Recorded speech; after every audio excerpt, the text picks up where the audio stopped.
প্রোগ্রামে অংশগ্রহণ করার উদ্দেশ্যকে নিয়তকে আমরা খালিস করে নেই। আজকে আমরা যা শুনবো শিখবো আমলের নিয়তে শুনবো, ঠিক কিনা বলেন? শেষ পর্যন্ত নীরবতা বজায় রাখবো। আমি উঠবো, আপনারা উঠবেন, এর আগে ওঠা যাবে না। স্কেডিউলে একটু চেঞ্জ এসেছে, এশার সালাত হয়নি। আমার আলোচনার পরপরই আজান হবে, এশার সালাতে আমরা জামাতে অংশগ্রহণ করে একসাথে বিদায় নেব ইনশাল্লাহ। বলেন, যে টপিকটি নিয়ে আমি আপনাদের সামনে আজকে কথা বলতে চাই, টপিকটি অনেক গুরুত্বপূর্ণ। টপিকটি হচ্ছে হিউম্যান রিসোর্স ডেভেলপমেন্ট, মানব সম্পদ উন্নয়ন। কারণ আল্লাহ তাআলা আমাদের যা দেখ আর না দেখ এটা দিছে। মানুষ আর মানুষ, 18 কোটি মানুষ, ঠিক কিনা?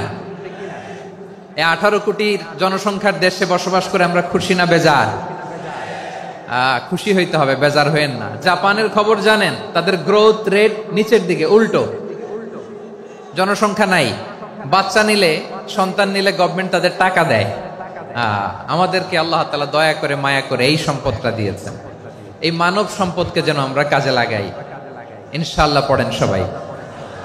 হিউম্যান রিসোর্স ডেভেলপমেন্ট অনেক জনগুরুত্বপূর্ণ বিষয়, খুব সেন্সিটিভ বিষয়, বুঝতে হবে। যশোরের স্মার্ট ছেলেরা, এই যে আমি যাদেরকে দেখতে পাচ্ছি, all are the Gen Z of Jashore. যারা জেন জি, ওরা স্মার্ট, ওরা ইশারা ইঙ্গিতে কাজ করে। এই যে পুরো গদি উল্টায় দিছে, ঠিক কিনা?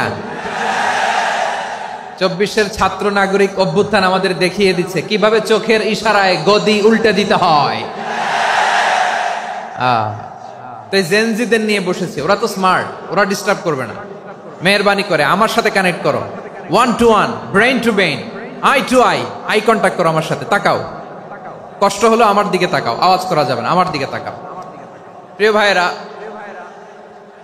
হিউম্যান রিসোর্স ডেভেলপমেন্টের ব্যাপারে কিছু কথা বলবো। এই যে আমাদের বিশাল জনসংখ্যা, এই জনসংখ্যাকে কি করে জনসম্পদে রূপান্তরিত করা যায় এ ব্যাপারে কথা বলবো। আমি সূরাতু বনী ইসরাইলের 70 নম্বর আয়াত তেলাওয়াত করেছি। এই আয়াতের আলোকে কিছু কথা আমি আপনাদের সামনে বলবো।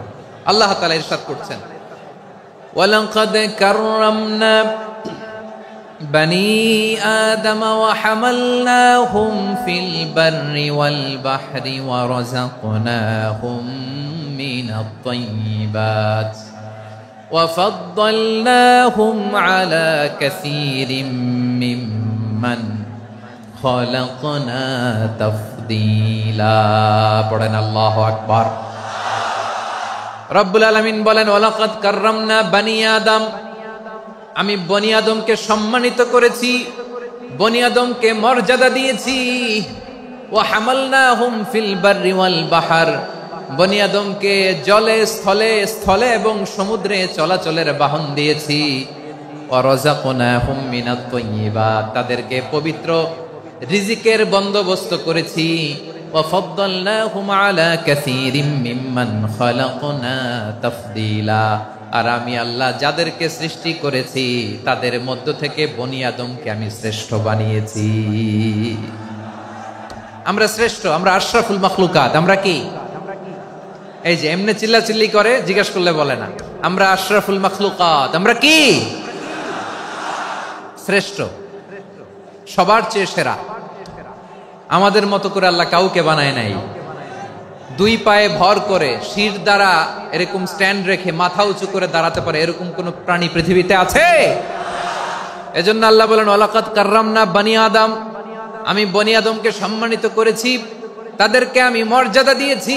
তাদেরকে আমি যত মর্যাদা দিয়েছি আমার কোন সৃষ্টিকে এত মর্যাদা দেই নাই। পড়েন সুবহানাল্লাহ। I have dignified the status of the sons of Adam. আদমের সব সন্তানের মর্যাদা আমি বাড়িয়েছি। আল্লাহ এখানে বলেননি ওয়ালাকাদ কাররামনাল মুমিনিন, আমি মুমিনের মর্যাদা বাড়িয়েছি, বলেছেন? আল্লাহ এখানে বলেন নাই ওয়ালাকাদ কাররামনাল মুসলিমিন, আমি মুসলিমের মর্যাদা বাড়িয়েছি। আল্লাহ বলেছেন ওয়ালাকাদ কাররামনা বনী আদম, আমি বনী আদমের সম্মান বাড়িয়েছি। হোক সে মুমিন কিংবা কাফের, মুসলিম কিংবা মুশরিক, আস্তিক কিংবা নাস্তিক, আরব কিংবা অনারব, যেই হোক না কেন, আদম সন্তান সবগুলার মর্যাদা বাড়ায় দিয়েছে কে? সবার মর্যাদা আল্লাহ বাড়িয়েছে। মানুষ হিসেবে মর্যাদা। বিশ্বনবী সাল্লাল্লাহু আলাইহি ওয়াসাল্লাম ইহুদির লাশ দেখে দাঁড়িয়ে গেলেন। কার লাশ? আমার যশোরের ভাইয়েরা আওয়াজ করে বলুন, কার লাশ? ইহুদির লাশ দেখে দাঁড়ায় গেলেন। সাহাবারা বললেন, ইয়া রাসূলুল্লাহ, আপনি দাঁড়ালেন যে, এটা তো ইহুদির লাশ। বিশ্বনবী বললেন, আওয়ালাইসাত নাফসান, এটা কি মানুষ নয়? এটা হোক ইহুদি হোক খ্রিস্টান, এটা তো মানুষ। আমি মানুষ দেখে দাঁড়িয়েছি। আই স্যালিউট দ্য হিউম্যানিটি, আমি মানবতাকে সম্মান করেছি। পড়েন সুবহানাল্লাহ। তাহলে এই জমিনে মানুষের মর্যাদা বেশি, হোক আস্তিক হোক নাস্তিক হোক মুমিন কিংবা কাফের। আদমের সন্তান হলে মানুষ হলেই তার মর্যাদা বাড়িয়েছে কে? আমার কলিজার টুকরা যশোরের ভাইয়েরা, মানুষের মর্যাদা আল্লাহ এত বাড়িয়েছেন, মানুষ জীবিত থাকলেও যেমনি মর্যাদাবান, মরে গেলেও মর্যাদাবান। সুবহানাল্লাহ পড়েন। মানুষ মরে গেলে এই ডেড বডিটা কি হয়? পচে যায়, গলে যায়, মাটির সাথে মিশে যায়। তাই বলে আপনি ডেড বডির সাথে যাচ্ছে তাই করতে পারবেন না? পারবেন? কেউ যদি অন্যায় করে তাকে যদি আপনি শাস্তির আওতায় আনেন, যা মনে চায় করতে পারবেন না। তারা আগুন দিয়ে পোড়াতে পারবেন না, নাক কাটতে পারবেন না, কান কাটতে পারবেন না, অঙ্গ বিকৃতি করতে পারবেন না। কারণ মানব জাতির মর্যাদা স্বয়ং দিয়েছে কে? ডেড বডি পচে যাবে, গলে যাবে। তারপর ইসলাম বলে, না খবরদার, এই মরা লাশটারও একটা মর্যাদা আছে না নাই? ইসলাম বলে এই লাশটা গলে যাবে, পচে যাবে, কিন্তু এটার অমর্যাদা করো না।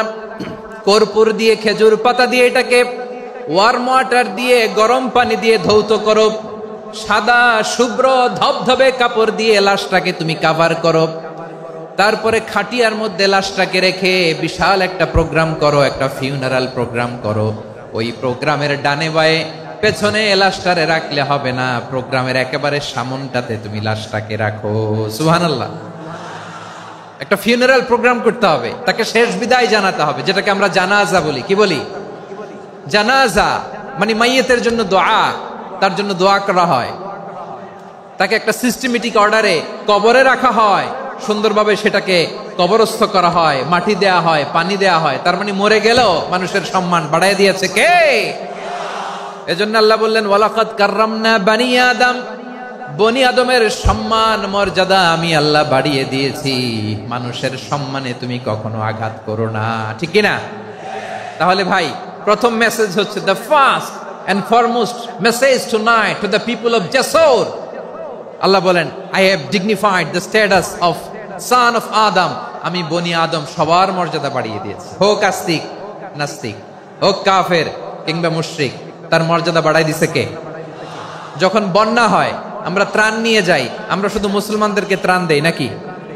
হ্যাঁ, আমরা মুসলমানকেও দেই, অমুসলমানকেও দেই, হিন্দুকেও দেই, বৌদ্ধকেও দেই। যেখানেই মানবতা বিপন্ন, সেখানে ইসলামের হেল্পিং হ্যান্ড আছে না নাই? সুবহানাল্লাহ। কি দিন আমরা পেয়েছি, কি বিধান আমরা পেয়েছি। ওয়ালাকাদ কাররামনা বানি আদম, আমি বনি আদমকে সম্মানিত করেছি। এরপর আল্লাহ বললেন, ওয়া হামালনাহুম ফিল বাররি ওয়াল বাহর, মানুষকে স্থলে এবং সমুদ্রে চলাচলের বাহন আমি দিয়েছি। স্থলে কিভাবে চলবে, জলে কিভাবে চলবে, এই বাহনের ব্যবস্থা করেছে কে? এই জেনজি, এই সামড়া, ইরাম করতেছো কিসের জন্য? হ্যাঁ, ইরাম করলে চলবি? হ্যাঁ, বস বস বস বস। আওয়াজ করতেছো কেন? দিবানা, কথা বলতে দিবানা আমাকে? তো এইটা বুঝি তোমাদের ভালোবাসার নমুনা?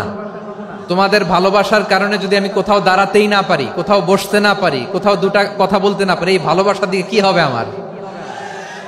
বরং ঘামতে ঘামতে ঘর্মাক্ত হব, রক্তাক্ত হব। কিন্তু সেন্ট্রাল থেকে, সেন্ট্রালি যে ইনস্ট্রাকশন আসবে, সেই ইনস্ট্রাকশনের এক চুল আমরা ডানে বায়ে যাব না। এইটা গণজাগরণের জন্য এইটা দরকার, ইসলামী বিপ্লবের জন্য এইটা দরকার। তো আধা ঘন্টা ধরে যদি তোমাদেরকে থামানোই না যায়, এই লস্কর দিয়ে আমি কি করব? আল্লাহর ওয়াস্তে নো নো নো স্লোগান, চুপচাপ একেবারে আমার দিকে তাকাও। আল্লাহ বললেন, ওয়া হামালনাহুম ফিল বাররি ওয়াল বাহর, জলে স্থলে আমি চলাচলের যানবাহনের ব্যবস্থা করেছি। আমরা স্থলে ঘোড়ার উপরে চড়ি, উটের উপরে চড়ি, গাড়ির উপরে চড়ি। এই যে গাড়ির ইঞ্জিন বানাইছি আমরা, এটার মেধা দিয়েছে কে? আবার সাগরের মধ্যে আমরা নৌযান, জলযান, বড় বড় জাহাজ দিয়ে এক মহাদেশ থেকে আরেক মহাদেশ যাই, এক দেশ থেকে মালামাল গুলো আরেক দেশে পাঠাই। সাগরের ভেতরে নৌকা গুলোরে ধরে রাখলো কে? والفلك التي تجري في البحر بما ينفع الناس মানুষের উপকার আছে এরকম সরঞ্জামাদি নিয়ে সাগরের উপরে বিশাল বিশাল জলযানগুলো চলে, এগুলো ডুবে যায় না, কাত হয়ে যায় না, পড়ে যায় না, এগুলোকে স্থিতিস্থাপকতাকে ঠিক করে রাখলো কে? আপনারা জাহাজ দেখেছেন? জাহাজ, হ্যাঁ, বাড়ি চট্টগ্রাম হইলে দেখতে পারতেন, দেখছেন? বিশাল বিশাল জাহাজ, বিশাল জাহাজ মালামাল নিয়ে এক মহাদেশ থেকে আরেক মহাদেশে যায়। গত মাসে আমার জাপান সফর ছিল। এই যে বাংলাদেশে যে গাড়িগুলো চালান, বেশিরভাগ গাড়ি আসে কিন্তু জাপান থেকে। হাজার হাজার গাড়ি একটা জাহাজ বহন করতে পারে, হাজার হাজার গাড়ি। এটাতে সাগরের মধ্যে ভাসাইলো কে? সবাই বলুন, ভাসালো কে? হাজার হাজার গাড়ি নিয়ে জাপানিজ গাড়িগুলো আমাদের চট্টগ্রামের এয়ারপোর্টের বন্দরে ভিড়ে। যুক্তরাষ্ট্রে আমি দেখেছি বিশাল বিশাল জাহাজ। আপনারা টাইটানিক জাহাজের নাম শুনেছেন? টাইটানিকেরও 8 গুণ 10 গুণ বড়। সুবহানাল্লাহ কইবেন না? টাইটানিক জাহাজের 8 গুণ 10 গুণ বড় একটা জাহাজ আছে, আইকন অফ দ্য সি, আমি দেখে এসেছি। রয়্যাল ক্যারিবিয়ান দেখে এসেছি। সাগরের সামনে জেটিতে যখন দাঁড়ালাম, জাহাজটা যখন যায়, আমার মনে হচ্ছে একটা শহর, গোটা শহর, the entire city is floating on the water. পুরো একটা শহর মনে হয় পানির উপর দিয়ে ভেসে যাচ্ছে। পড়েন সুবহানাল্লাহ। এই যে আইকন অফ দ্য সি, এই ক্রুজ, এই জাহাজটা, এটার ভিতরে স্টেডিয়াম আছে। কিসের ভিতরে স্টেডিয়াম? কথা বুঝে নাই বোধহয়। স্টেডিয়াম কিসের ভিতর? সুইমিং পুল আছে, শপিং মল আছে, রেস্টুরেন্ট আছে, ক্লাব আছে, 3000 4000 রুম বিশিষ্ট, কক্ষ বিশিষ্ট হোটেল আছে। এই সবগুলোর নিয়ে এগুলো চলে সাগরের এই দোলার মধ্যে, জলোচ্ছ্বাসের মধ্যে। এই সাগরের ভেতরে এই জাহাজগুলোর ভাষায় রাখছে কে? সূরাতুর আর রহমানে আল্লাহ তাআলা বললেন, ওয়ালাহুল জাওয়ারিল মুনশাআতু ফিল বাহরি কাল আ'লাম ফাবিআইয়ি আলা, সবাই পড়েন, ফাবিআইয়ি আলাই রাব্বিকুমা তুকাযিবান। পাহাড় সম বড় বড় জাহাজগুলো মাল বোঝাই করে সাগরের মধ্যে ভেসে বেড়ায়। এগুলো দিয়ে মালামাল বহন করা যায়, মানুষরা এক দেশ থেকে আরেক দেশে যায়। এই জাহাজগুলোর সাগরের ভেতরে ভাসায় রাখলো কে? এই আয়াতের ভেতরে আল্লাহ তাআলা সূরাত বনী ইসরাঈলের এই চমৎকার আয়াতের ভেতরে আল্লাহ তাআলা বেসিক্যালি মানব জাতির প্রতি তার 4টি স্পেশাল অনুগ্রহের কথা বলেছেন। কয়টি? 2টা বলে ফেলছি। 1 নাম্বার, ওয়ালাকাদ কাররামনা বনী আদম, আমি বনী আদমের সম্মান বাড়াইছি। নাকি মুসলমানদের? নাকি মুসল্লিদের? কার সম্মান বাড়িয়েছি? বনী আদমের। তাহলে human dignity, the first part of the verse talks about the human dignity. 2 number অংশে আল্লাহ তাআলা বললেন, ওয়া হামালনাহুম ফিল বাররি ওয়াল বাহর, স্থলে এবং সমুদ্রে আমি তাদের জন্য চলাচলের বাহন দিয়েছি। সুবহানাল্লাহ। তার মানে smooth movement on land and sea, জলে এবং স্থলে যাতে আমরা স্মুথলি মুভ করতে পারি আল্লাহ তাআলা দিয়েছেন। 3 নম্বরে আল্লাহ তাআলা বললেন, ওয়া রাযাকনাহুম মিনাত তাইয়্যিবাত, মানুষের জন্য আমি পবিত্র রিজিকের ব্যবস্থা করেছি। জলে এবং স্থলে যত প্রাণী আছে সবগুলা প্রাণীকে রিজিক দেয় কে? আমাদেরকে রিজিক দেয় কে? সাগরের মাছগুলোকে, বড় বড় তিমি মাছগুলোরে রিজিক দেয় কে? বাতাসের মধ্যে ভেসে বেড়ানো বড় বড় পাখিগুলো, স্ক্যান্ডিনেভিয়ান কান্ট্রি থেকে লক্ষ লক্ষ কোটি কোটি পাখিগুলো যে এক দেশ থেকে আরেক দেশে ট্রান্সফার হয়, এগুলোর রিজিক দেয় কে? রব্বুল আলামিন বলেন, ওয়ামা মিন দাব্বাতিন ফিল আরদি ইল্লা আলাল্লাহি রিজকুহা ওয়া ইয়ালামু মুস্তাকাররাহা ওয়া মুস্তাওদাআহা কুল্লুম ফি কিতাবিম মুবিন। আল্লাহু আকবার। রব্বুল আলামিন বলেন, ভূপৃষ্ঠে বিচরণশীল যত প্রাণী আছে সব প্রাণীগুলোকে আমি আল্লাহ আমার নিজের কুদরতে রিজিকের বন্দোবস্ত করি। এই প্রাণীগুলো কোথায় থাকে, কোথায় যায়, সব জায়গায় আমি রিজিক পৌঁছে দেই। রিজিক কেউ দিতে পারে না, রিজিকের মালিক কে? রিজিকের মালিক তিনি আল্লাহ। এজন্য আল্লাহ তাআলা বললেন ওয়ারাযাকনাহুম মিনাত তাইয়্যিবাত। এরপরে আল্লাহ বললেন ওয়াফাদ্দালনাহুম আলা কাসীরিম মিম্মান খালাকনা তাফদীলা। আমি যত প্রাণী সৃষ্টি করেছি সকল প্রাণীর মধ্যে মানুষের মর্যাদা শ্রেষ্ঠত্ব আমি দিয়েছি। সুবহানাল্লাহ পড়েন। তাহলে এক নম্বরে আল্লাহ বললেন আমি বনি আদমের মর্যাদা বাড়ালাম। এরপরে বললেন স্থলে এবং সমুদ্রে চলাচলের জন্য যানবাহন দিলাম। 3 নম্বরে আল্লাহ বললেন পবিত্র রিজিকের ব্যবস্থা করে দিলাম। এরপরে আল্লাহ বললেন যত প্রাণী আছে, সৃষ্টি আছে, সবগুলার উপরে আমি মানুষকে শ্রেষ্ঠত্ব দিলাম। সুবহানাল্লাহ। তাহলে সবচেয়ে বেশি শ্রেষ্ঠত্ব মানুষের। কার? মানুষের। শুধু তাই নয় প্রিয় ভাইরা, আকাশ এবং জমিনে যা কিছু আছে সবকিছু মানুষের জন্য, মানুষের কল্যাণে, মানুষের প্রয়োজনে, মানুষের বশীভূত করে সৃষ্টি করেছেন কে? রব্বুল আলামিন বলেন হুয়াল্লাযী খালাকা লাকুম মা ফিল আরদি জামিআ। এই জমিনের মধ্যে যা কিছু আমি আল্লাহ সৃষ্টি করেছি সব কিছু আমি মানুষের জন্য সৃষ্টি করেছি। পড়েন সুবহানাল্লাহ। হুয়াল্লাযী খালাকা লাকুম মা ফিল আরদি জামিআ। যা আছে সব আমাদের জন্য, সব আমাদেরকে সার্ভিস দেওয়ার জন্য, আমাদের উপকারের জন্য, আমাদের কল্যাণের জন্য। আওয়াজ করে সবাই পড়ুন আল্লাহু আকবার। অন্য আয়াতে আল্লাহ বললেন ওয়াসাখখারা লাকুম মা ফিস সামাওয়াতি ওয়া মা ফিল আরদি জামিআম মিন ইন্না ফি যালিকা লাআয়াতিন লিকাউমি ইয়াতাফাক্কারুন।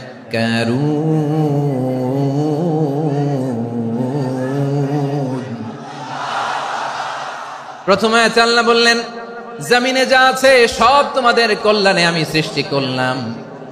এরপরে আল্লাহ বললেন আকাশেও যা আছে সব তোমাদের জন্য সৃষ্টি করলাম, তোমাদের অনুগত বানায় দিলাম। পড়েন সুবহানাল্লাহ। মানুষের কি ব্রেইন দেখেন, মানুষ জমিন ছেড়ে আকাশে চলে যায়। পাখি দেখে মানুষের শখ হলো পাখি যেহেতু উঠতে পারে আমরাও পারবো। অরবিল রাইট, উইলবার রাইট, 2 ভাই মিলে আঁকাঝোঁকা করতে করতে করতে করতে প্লেন বানায় ফেললো। কারণ সুবহানাল্লাহ। এখন পাখিও ওরে, আমরাও ওরি। এরপরেই মানুষের কৌতূহল থামে না এখানে। মানুষ চলে গিয়েছে চাঁদে। কোথায় গেছে? এখন কিন্তু চাঁদে জমি বিক্রি হয় জানেন। পৃথিবী নিয়ে মারামারি শেষ।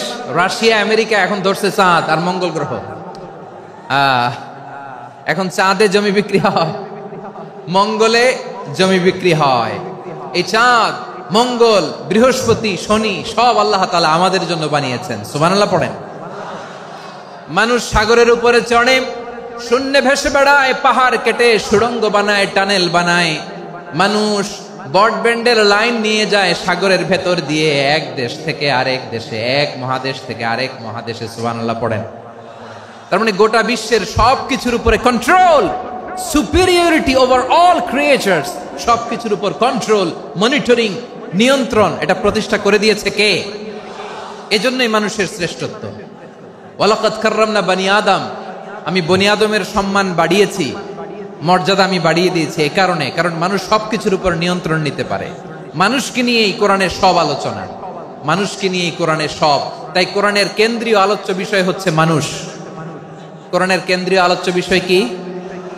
যশোরের ভাইয়েরা বুঝে থাকলে সবাই বলবেন কোরআনের কেন্দ্রীয় আলোচ্য বিষয় কি? এই যে আমি মূল আলোচনায় যাচ্ছি এখন। কেন মানুষ কোরআনের কেন্দ্রীয় আলোচ্য বিষয়? এই যে ভাইয়েরা, এই যে হাত জোর করে, এই যে Jessore Gen Z, the smart people of Jessore, হাত জোর করে বলতেছে, হাত জোর করে তোদের কাছে আল্লাহর দোহাই লাগে, স্টপ স্টপ। শুরুতে একবার বলেছে জায়গা না হলে আস্তে আস্তে ধাক্কা দিবা, সামনে না পিছনে দিয়ে দিয়ে বেরোয় চলে যাও। এলইডিতে দেখো, এই যে এই যে আল্লাহর ওয়াস্তে জায়গা না হলে ওদিকে যাও। কোরআনের মাহফিলে বিশৃঙ্খলা, এটা কাফিরদের আলামত। কাফিররা শীষ দিত, শীষ। বিশ্বনবী কোরআনের তাফসির করলে কাফিররা শীষ দিত আর ক্ল্যাপিং করত, হুইসেল এন্ড ক্ল্যাপিং।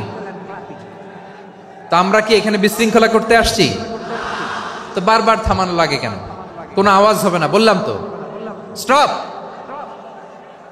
আওয়াজ করে বলুন, কোরআনের কেন্দ্রীয় আলোচ্য বিষয় কি? সবাই বলেননি? এতগুলো মানুষ উত্তর দিলে এতটুকু আওয়াজ হয়, অন্তত আমি বিশ্বাস করি না।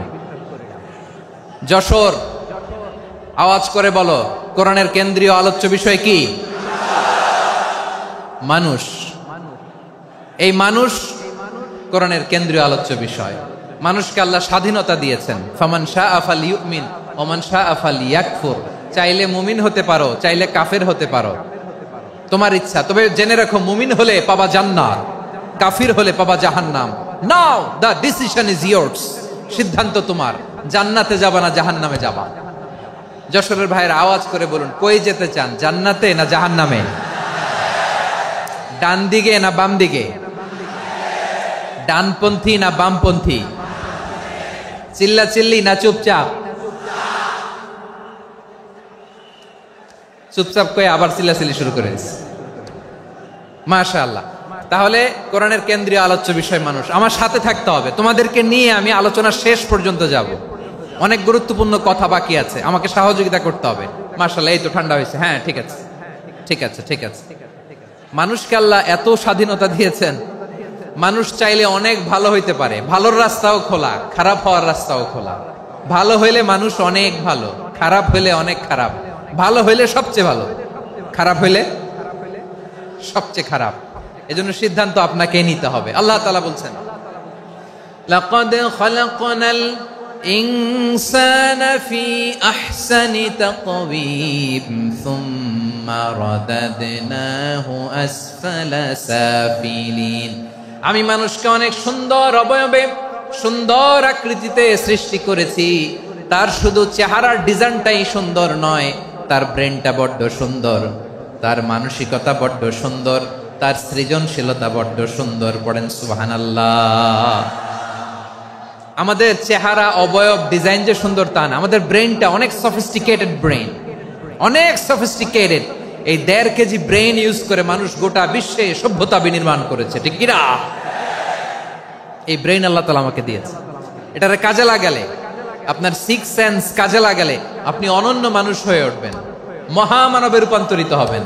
মানুষ হতে পারে, চাইলেই মহামানব হতে পারে। আবার যদি মানুষ চায় খারাপও হতে পারে। আল্লাহ বললেন শুধু ভালোই না, ভালো হতে চাইলে অনেক ভালো তুমি হতে পারো, আবার খারাপ হতে চাইলে অনেক খারাপ তুমি হতে পারো। সুম্মা রাদাদনাহু আসফালা সাফিলিন। খারাপ হলে একেবারে খারাপ হতে পারো, নিকৃষ্ট হলে একেবারে নিকৃষ্ট হতে পারো, ভালো হলেও ভালো হতে পারো। কোন সুবহানাল্লাহ। এবার আওয়াজ করে বলুন, ভালো হতে চাই না খারাপ? শ্রেষ্ঠ না নিকৃষ্ট? মানুষ ভালো হলে মানুষ ফেরেশতার চেয়েও ভালো, মানুষ খারাপ হলে সে পশুর চেয়েও খারাপ। কথা ঠিক কিনা বলেন? ভালো হলে ফেরেশতার চেয়েও ভালো, খারাপ হলে পশুর চেয়েও নিকৃষ্ট। তার মানে শ্রেষ্ঠত্বে মানুষ, শ্রেষ্ঠত্বে ফেরেশতাকে হার মানায়, আর অধপতনে শ্রেষ্ঠত্বে ফেরেশতাকে ছাড়িয়ে যায়, আর অধপতনে পশুকেও হার মানায়। আই রিপিট, আমি আবারও বলছি, মানুষ শ্রেষ্ঠত্বে ফেরেশতাকে ছাড়িয়ে যায়, আর অধপতনে সে পশুকেও হার মানায়। আওয়াজ করে বলতে হবে ঠিক কিনা? এটার প্রমাণ কি? মানুষ শ্রেষ্ঠ হইলে যে ফেরেশতার চেয়েও সেরা, তার প্রমাণ কি? আল্লাহ তাআলা বলছেন, ওয়া ইয কুলনা লিল মালাইকাতি ইসজুদু লি আদম ফাসাজাদু ইল্লা ইবলিস আবা ওয়াস্তাকবারা ওয়া কানা মিনাল কাফিরিন। আল্লাহ বলেন, স্মরণ করো সে সময়ের কথা যখন আমি ফেরেশতাদেরকে বললাম, ও ফেরেশতারা আদমকে সেজদা দাও। সব ফেরেশতারা সম্মান সূচক সেজদা আদমকে দিল। তারা আদমের জন্য সেজদায় লুটিয়ে পড়লো, একজন ছাড়া, তার নাম ইবলিস। আওয়াজ করে বলেন, তার নাম কি? সে অহংকার প্রদর্শন করলো, সে কাফের হয়ে গেল। বাকি সব ফেরেশতারা সেজদা দিল। সুবহানাল্লাহ। আবার আদম আলাইহিস সালামকে আল্লাহ জিজ্ঞেস করলেন, সব বলে দিল উত্তর, কিন্তু ফেরেশতাদেরকে একই প্রশ্ন জিজ্ঞেস করলেন, তারা উত্তর করতে পারে নাই। তার মানে এর মধ্য দিয়ে প্রমাণিত হয় মানুষ ভালো হলে ফেরেশতার চেয়েও ভালো, ফেরেশতার চেয়েও মানুষের মর্যাদা বাড়িয়ে দিয়েছে কে?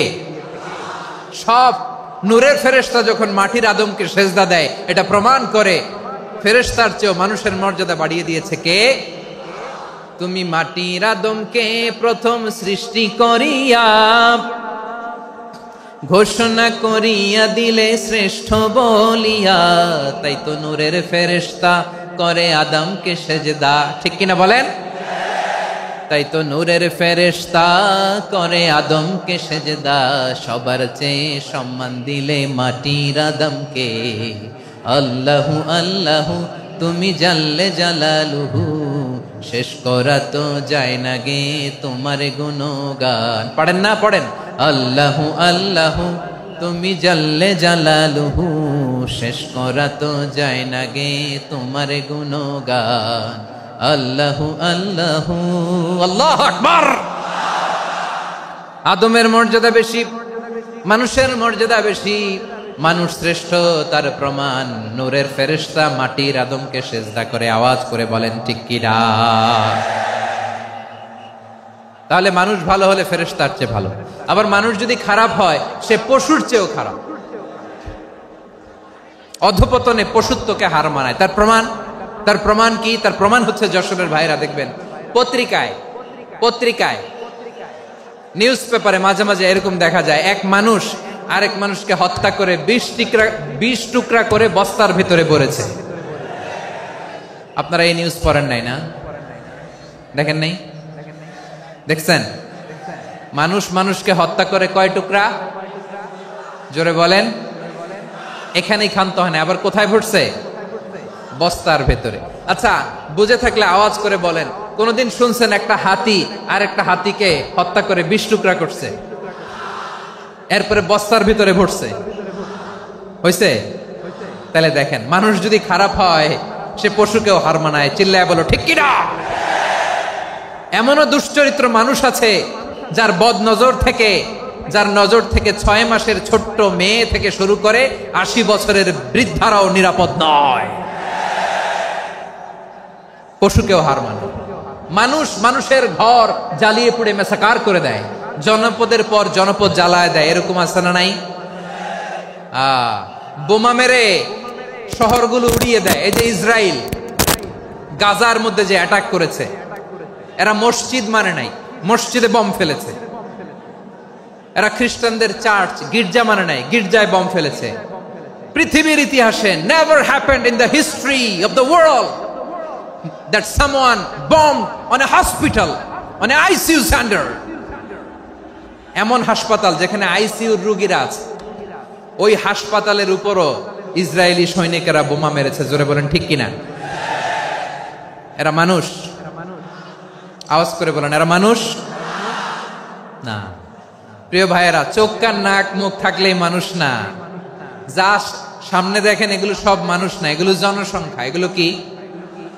সবাই বলুন, এগুলো কি? বাড়ছে জনসংখ্যা, কমছে মানুষ। বাড়ছে জনসংখ্যা, কমছে। এই দুনিয়া এখন তো আর সেই দুনিয়া নাই, মানুষ নামের মানুষ আছে দুনিয়া বোঝাই, সেই মানুষের ভিড়ে আমার আসল মানুষ নাই। ঠিক কিনা? আসল মানুষের বড্ড অভাব, আসল মানুষের বড্ড অভাব। আমার ভাইয়েরা, মানুষ খারাপ হলে পশুকেও হার মানায়। আচ্ছা, আওয়াজ করে বলেন, এই যশোরের ছেলেরা এদিক তাকাও, আওয়াজ করে বলো, যে ইসরায়েলি সোলজাররা উপর থেকে বোমা মারল, তারাও মানুষ? তারাও কি? ওরাও রক্তে মাংসে মানুষ, ওদেরও পরিবার আছে। বোমা মেরে যেই মেয়েটাকে তারা অনাথ বানায়, ইয়াতিম বানায়, ও কিন্তু বাসায় ওর মেয়েটাকে রেখে আসছে। ঠিক কিনা বলেন? বম্বিং করে যে বাবাকে মেরে, স্বামীকে মেরে স্ত্রীকে বিধবা বানায়, তারও ঘরে স্ত্রী আছে। উপর থেকে বম মেরে মানুষ মেরে দিচ্ছে, তারাও মানুষ। 1945 সালের 6ই আগস্ট আমেরিকান সোলজাররা হিরোশিমায় বম মেরেছে। আমি নিজে দেখে এসেছি জাপানের হিরোশিমাতে। সকাল 8:15 মানুষ কেউ অফিসে যাচ্ছিল, কেউ খেতে খামারে কাজ করতে যাচ্ছিল। লিটল বয় নামে একটা বোম মেরেছে তারা। এই বোমের আঘাতে, পারমাণবিক এই বোমার রেডিয়েশনে আঘাতে বোম ব্লাস্ট হওয়ার পরে মুহূর্তের মধ্যে 1,40,000 নাই।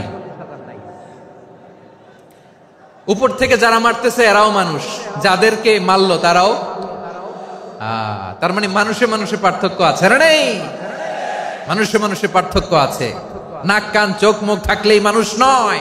বাড়ছে জনসংখ্যা, কমছে মানুষ। চিল্লায় বলো ঠিক কি না?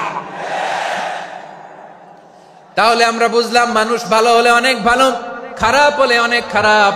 ও আমার কলিজার টুকরা যশোরের ভাইয়েরা, আসুন না 3 দিন ব্যাপী এই তাফসিরুল কোরআনের ঐতিহাসিক প্রোগ্রাম থেকে আমরা সিদ্ধান্ত নেই, আমরা ভালো মানুষ হব নাকি খারাপ মানুষ হব। কলিজা থেকে, প্রাণ থেকে আওয়াজ করে সবাই বলুন, ভালো মানুষ নাকি খারাপ মানুষ? ভালো মানুষ হইতে হবে। ভালো মানুষ যারা জগৎটাকে এনলাইটেন করবে, যারা এনলাইটেন করবে, যারা সত্যের বীর সেনানী হয়ে দাঁড়াবে, যারা সত্যের পক্ষে কথা বলবে, যারা জালিমের মসনদকে ভেঙে খান খান করে দেবে। এরকম হওয়ার দরকার আছে না নাই? এরকম ভালো মানুষ আমরা হতে চাই কি চাই না? মানুষকে যত্ন নিলে মানুষ যে কত ভালো হয় আপনি কল্পনাও করতে পারবেন না। এই যে আপনাদের যশোরে যে ভালো ছেলেগুলো আছে, যে ভালো তরুণগুলো আছে, যে যুবকগুলো আছে, যে ভালো আলেমরা আছে, ভালো নেতারা আছে, সবাই যদি তাদের মতো হতো, পুরো যশোরটা একটা জান্নাতের টুকরা হয়ে যেত। আওয়াজ করে বলেন ঠিক কি না? মানুষকে নার্চারিং করলে, মানুষকে পলিশ করলে, মানুষকে গ্রুমিং করলে, মানুষকে সঠিক তারবিয়া দিলে মানুষ অনন্য হয়ে ওঠে। প্রতিটি মানুষ অনন্য। আমি অনন্য, আপনি অনন্য, আমরা সবাই অনন্য। সুবহানাল্লাহ বলেন। মানুষকে আল্লাহ তাআলা দিয়েছেন অসীম ক্ষমতা, অসীম ক্ষমতা। সুবহানাল্লাহ। একটা মানুষ পারে না এমন কিছু নাই, একটা মানুষ পারে না এমন কিছু নাই। বিশ্বাস করতে হবে, মানুষ যা কল্পনা করতে পারে ওইটা মানুষ করে দেখাতে পারে। যশোরের ভাইয়ের, আই রিপিট, আমি আবারও বলছি, এই চিল্লাচিল্লি করলে আমার এই গুরুত্বপূর্ণ কথা তোমরা মিস করবা। আমরা যখন আমার পিতার পৃষ্ঠদেশে ছিলাম, পিতার পৃষ্ঠদেশ থেকে শুক্রাণু যখন মায়ের গর্ভদেশে যেয়ে পড়ে, কতটা শুক্রাণু ভ্রমণ শুরু করে জানো? 20 কোটি শুক্রাণু। একবার সিমেন আউট হলে সেখানে 20 কোটি শুক্রাণু থাকে, ভ্রমণ শুরু করে। ওই 20 কোটি শুক্রাণুর মধ্য থেকে তুমি আমি আজকে এক বিকশিত শুক্রাণু মানব রূপে পৃথিবীতে এসেছি। সুবহানাল্লাহ। ওই 20 কোটি শুক্রাণুর প্রতিযোগিতায় সবাইরে পেছনে ফেলে সেদিন আমি সফল হয়েছিলাম, সেদিন আমি বিজয়ী হয়েছিলাম। সেদিন আমি এত ছোট ছিলাম, মাইক্রোস্কোপ দিয়েও আমার অস্তিত্ব টের পাওয়া যায় না। আমি এত তুচ্ছ ছিলাম, নগণ্য ছিলাম। আমার কান ছিল না, আমার চোখ ছিল না, আমার হাত ছিল না, আমার জন্য রিকমেন্ডেশন করার মতো মামু ছিল না, খালা ছিল না, কেউ ছিল না। তারপরেও ওই প্রতিযোগিতায়, ওই কম্পিটিশনে যখন আমারে কেউ হারাতে পারে নাই, আল্লাহর জমিনেও আমারে কেউ হারাতে পারে না। হারার জন্য তোমার জন্মই হয় নাই, তুমি আসছই জিতার জন্য। সুবহানাল্লাহ। বিশ্বনবী বলেন, আন্নাসু মাআদিন কামাআদিনি যাহাবি ওয়াল ফিদ্দা খিয়ারুহুম ফিল জাহিলিয়াতি খিয়ারুহুম ফিল ইসলাম। Peoples are like mines of gold and silver. সোনার খনি, রূপার খনি, এর চেয়েও বড় খনি হচ্ছে এই মানব সম্পদের খনি। আওয়াজ করে বলেন আল্লাহু আকবার। আল্লাহ তাআলা এই সম্পদ আমাদেরকে দিয়েছে। বিশ্বনবী বলেন, মানুষ হচ্ছে খনির মতো। খিয়ারুহুম ফিল জাহিলিয়াতি খিয়ারুহুম ফিল ইসলাম। জাহিলি যুগে যারা সেরা, ইসলামেও তারা সেরা। ইদা ফাকুহু, যদি তারা বুঝবান হয় তাহলে তাদেরকে সেরা বানায় দিবে কে? তাহলে মানুষের চেয়ে সেরা কেউ হতে পারে? মানুষের চেয়ে অনন্য কেউ হতে পারে? মানুষকে কেউ হারাতে পারে? আওয়াজ করে বলো, তোমাকে কেউ হারাতে পারবে? এই সাহস জাগছে আজকের আলোচনা থেকে। আমি তুমি অনন্য, আমাকে তোমাকে হারায়া দেওয়া এত সহজ না, ঠিক কিনা? একটা কথা জীবনের সাথে সেট করে নিতে হবে, আমি জিতি নয় শিখি, আমি কখনো হারি না। জীবনের সাথে সেট করে নাও, জেনজি অফ যশোর, আমি কখনো হারি না, আমি হয় জিতি নয় শিখি। চিল্লায় বলো ঠিক কিনা? আমি কখনো হারি না, আমার হারানো এত সোজা না। কি সাহস জাগছে, বুকে সাহস জাগছে? তাকবীর পড়ো, লিল্লাহে তাকবীর। তাহলে বিশ্বনবী বললেন নাসু মাআদিন, মানুষ হচ্ছে খনি। এই ধাক্কা ধাক্কি আমি জানি এগুলো ভালোবাসার ধাক্কা ধাক্কি, এজন্য আমি সহ্য করে নেই। এগুলো যে ভালোবাসার ধাক্কা ধাক্কি এটা আমরা বুঝি। পৃথিবীর কোন আইন, সিকিউরিটি প্রটোকল দিয়ে এটারে মানানো যাবে না, কারণ এটা তো ভালোবাসা, লাভ। লাভ কোন আইন কানুন দিয়ে বাধা যায় না, মানানো যায় না, ঠিক কিনা বলো?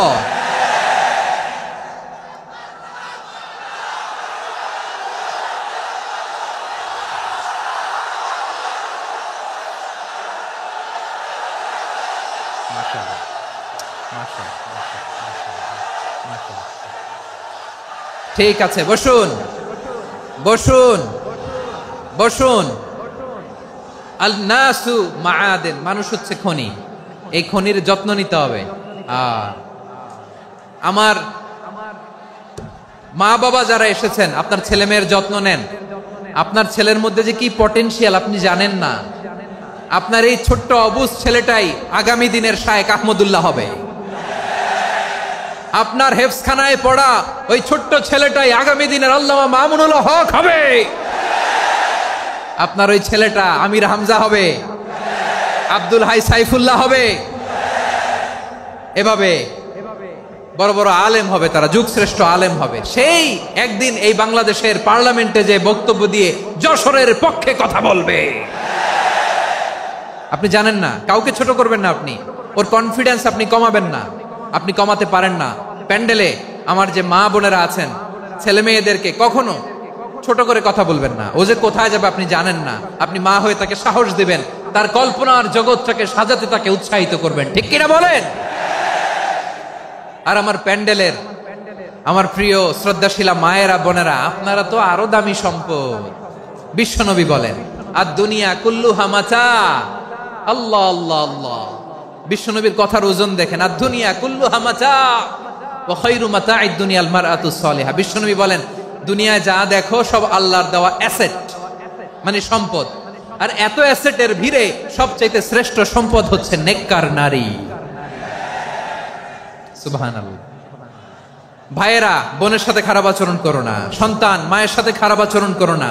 আমাদের মায়েরা আমাদের asset, they are our priceless asset. কারণ এই মায়েদের পেটে এসেছে আল্লাহর ওলিরা, এই মায়েদের পেটে এসেছে খান জাহান আলী, এই মায়ের পেটে এসেছে শাহজালাল ইয়ামানি, এই মায়ের পেটে এসেছে আল্লাহর সব নবীরা। নাকি নবীরা আকাশ থেকে ধপ করে জমিনে নেমে আসছে? মায়ের পেটে আসছে। এই মায়ের পেটগুলো খনি। আমার সম্মানিতা মায়েরা বোনেরা, নিজেকে ইসলাম দিয়ে সাজান, নিজেকে ইসলাম দিয়ে সাজান, নিজেকে পবিত্র রাখুন, নিজের আব্রু ইমান ইজ্জতের হেফাজত করুন, কোরআন পড়ুন, সুন্নাহ পড়ুন। আপনি জানেন না আপনার গর্ভে কে আসছে, কোন ক্ষণজন্মা পুরুষকে আল্লাহ তাআলা আপনার গর্ভে পাঠাবে আপনি জানেন না। মায়েরা নিজেদেরকে পবিত্র রাখুন, ইসলাম চর্চা করুন, কোরআন চর্চা করুন, নৈতিকতা দিয়ে নিজেকে সাজান। যশোরের জেনজি, নিজেদেরকে প্রস্তুত রাখো আগামীর বাংলাদেশের জন্য। নৈতিকতা, মোরালিটি, ভ্যালিউজ দিয়ে নিজেকে সাজাও, ইসলাম দিয়ে নিজেকে সাজাও। কারণ আগামীর বাংলাদেশ ইসলামের বাংলাদেশ। বাংলাদেশের আসল পরিচয় ইসলাম। বাংলাদেশের আসল পরিচয় কি? সবাই বলে না। বাংলাদেশের আসল পরিচয় কি? এই ইসলাম নিয়ে আমরা সংসদ ভবন সাজাবো, রাজি আছি না নাই? শেকড় ভুলে যাওয়া যাবে না। আমরা ধাপে ধাপে শারিয়া আইনের দিকে যাব ইনশাআল্লাহ, কিন্তু জঙ্গিবাদ দিয়ে নয়, কট্টরপন্থা দিয়ে নয়। আমরা ইন্টেলেকচুয়ালি, গ্রাজুয়ালি, ধাপে ধাপে শারিয়া আইনের দিকে মুভ করব ইনশাআল্লাহ। বলো লিল্লাহি তাকবীর। এদেশের আসল পরিচয় সবাই বলে না, আওয়াজ করে, এদেশের আসল পরিচয়। এদেশে আজান শুনে সূর্য ওঠে শহর গ্রামে, এদেশে আজান শুনে সূর্য ডুবে সন্ধ্যা নামে। এদেশে সকল কাজে সবাই বলে বিসমিল্লাহ, এদেশে ভালো কিছু দেখে শুনে হাসি মুখে সবাই বলে মাশা আল্লাহ। সুবহানাল্লাহ সুবহানাল্লাহ সুবহানাল্লাহ সুবহানাল্লাহ সুবহানাল্লাহ সুবহানাল্লাহ সুবহানাল্লাহ সুবহানাল্লাহ। ও নবীন তরুণ তোমার কিসের এত ভয়, জেনে রেখো বাংলাদেশের আসল পরিচয়। বাংলাদেশের আসল পরিচয় ইসলাম। আওয়াজ তুলে বলো, আসল পরিচয় কি? এদেশে পরস্পরে দেখা হলে দেয় সালাম, এদেশে আমজনতার হৃদয় জুড়ে পাক্কালাম, ঠিক কি না? এদেশে বিপদ এলে সর্বজনে সর্বক্ষণে দোয়া পড়ে ইন্না লিল্লাহ সুবহানাল্লাহ সুবহানাল্লাহ সুবহানাল্লাহ সুবহানাল্লাহ। এদেশে আজান শুনে সূর্য ওঠে শহর গ্রামে, এদেশে আজান শুনে সূর্য ডোবে সন্ধ্যা নামে, এদেশে সকল কাজে সবাই বলে বিসমিল্লাহ, এদেশে ভালো কিছু দেখে শুনে হাসি মুখে সবাই বলে মাশা আল্লাহ।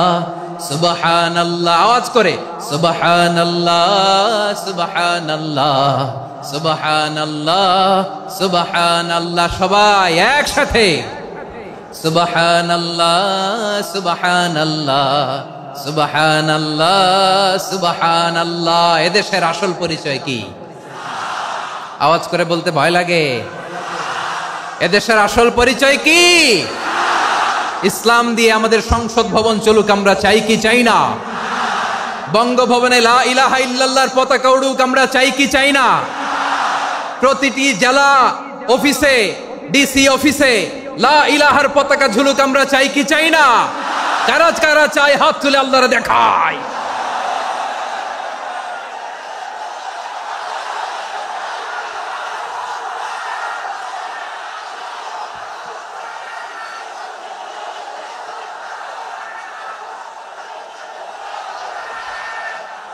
মাশাআল্লাহ মাশাআল্লাহ মাশাআল্লাহ মাশাআল্লাহ।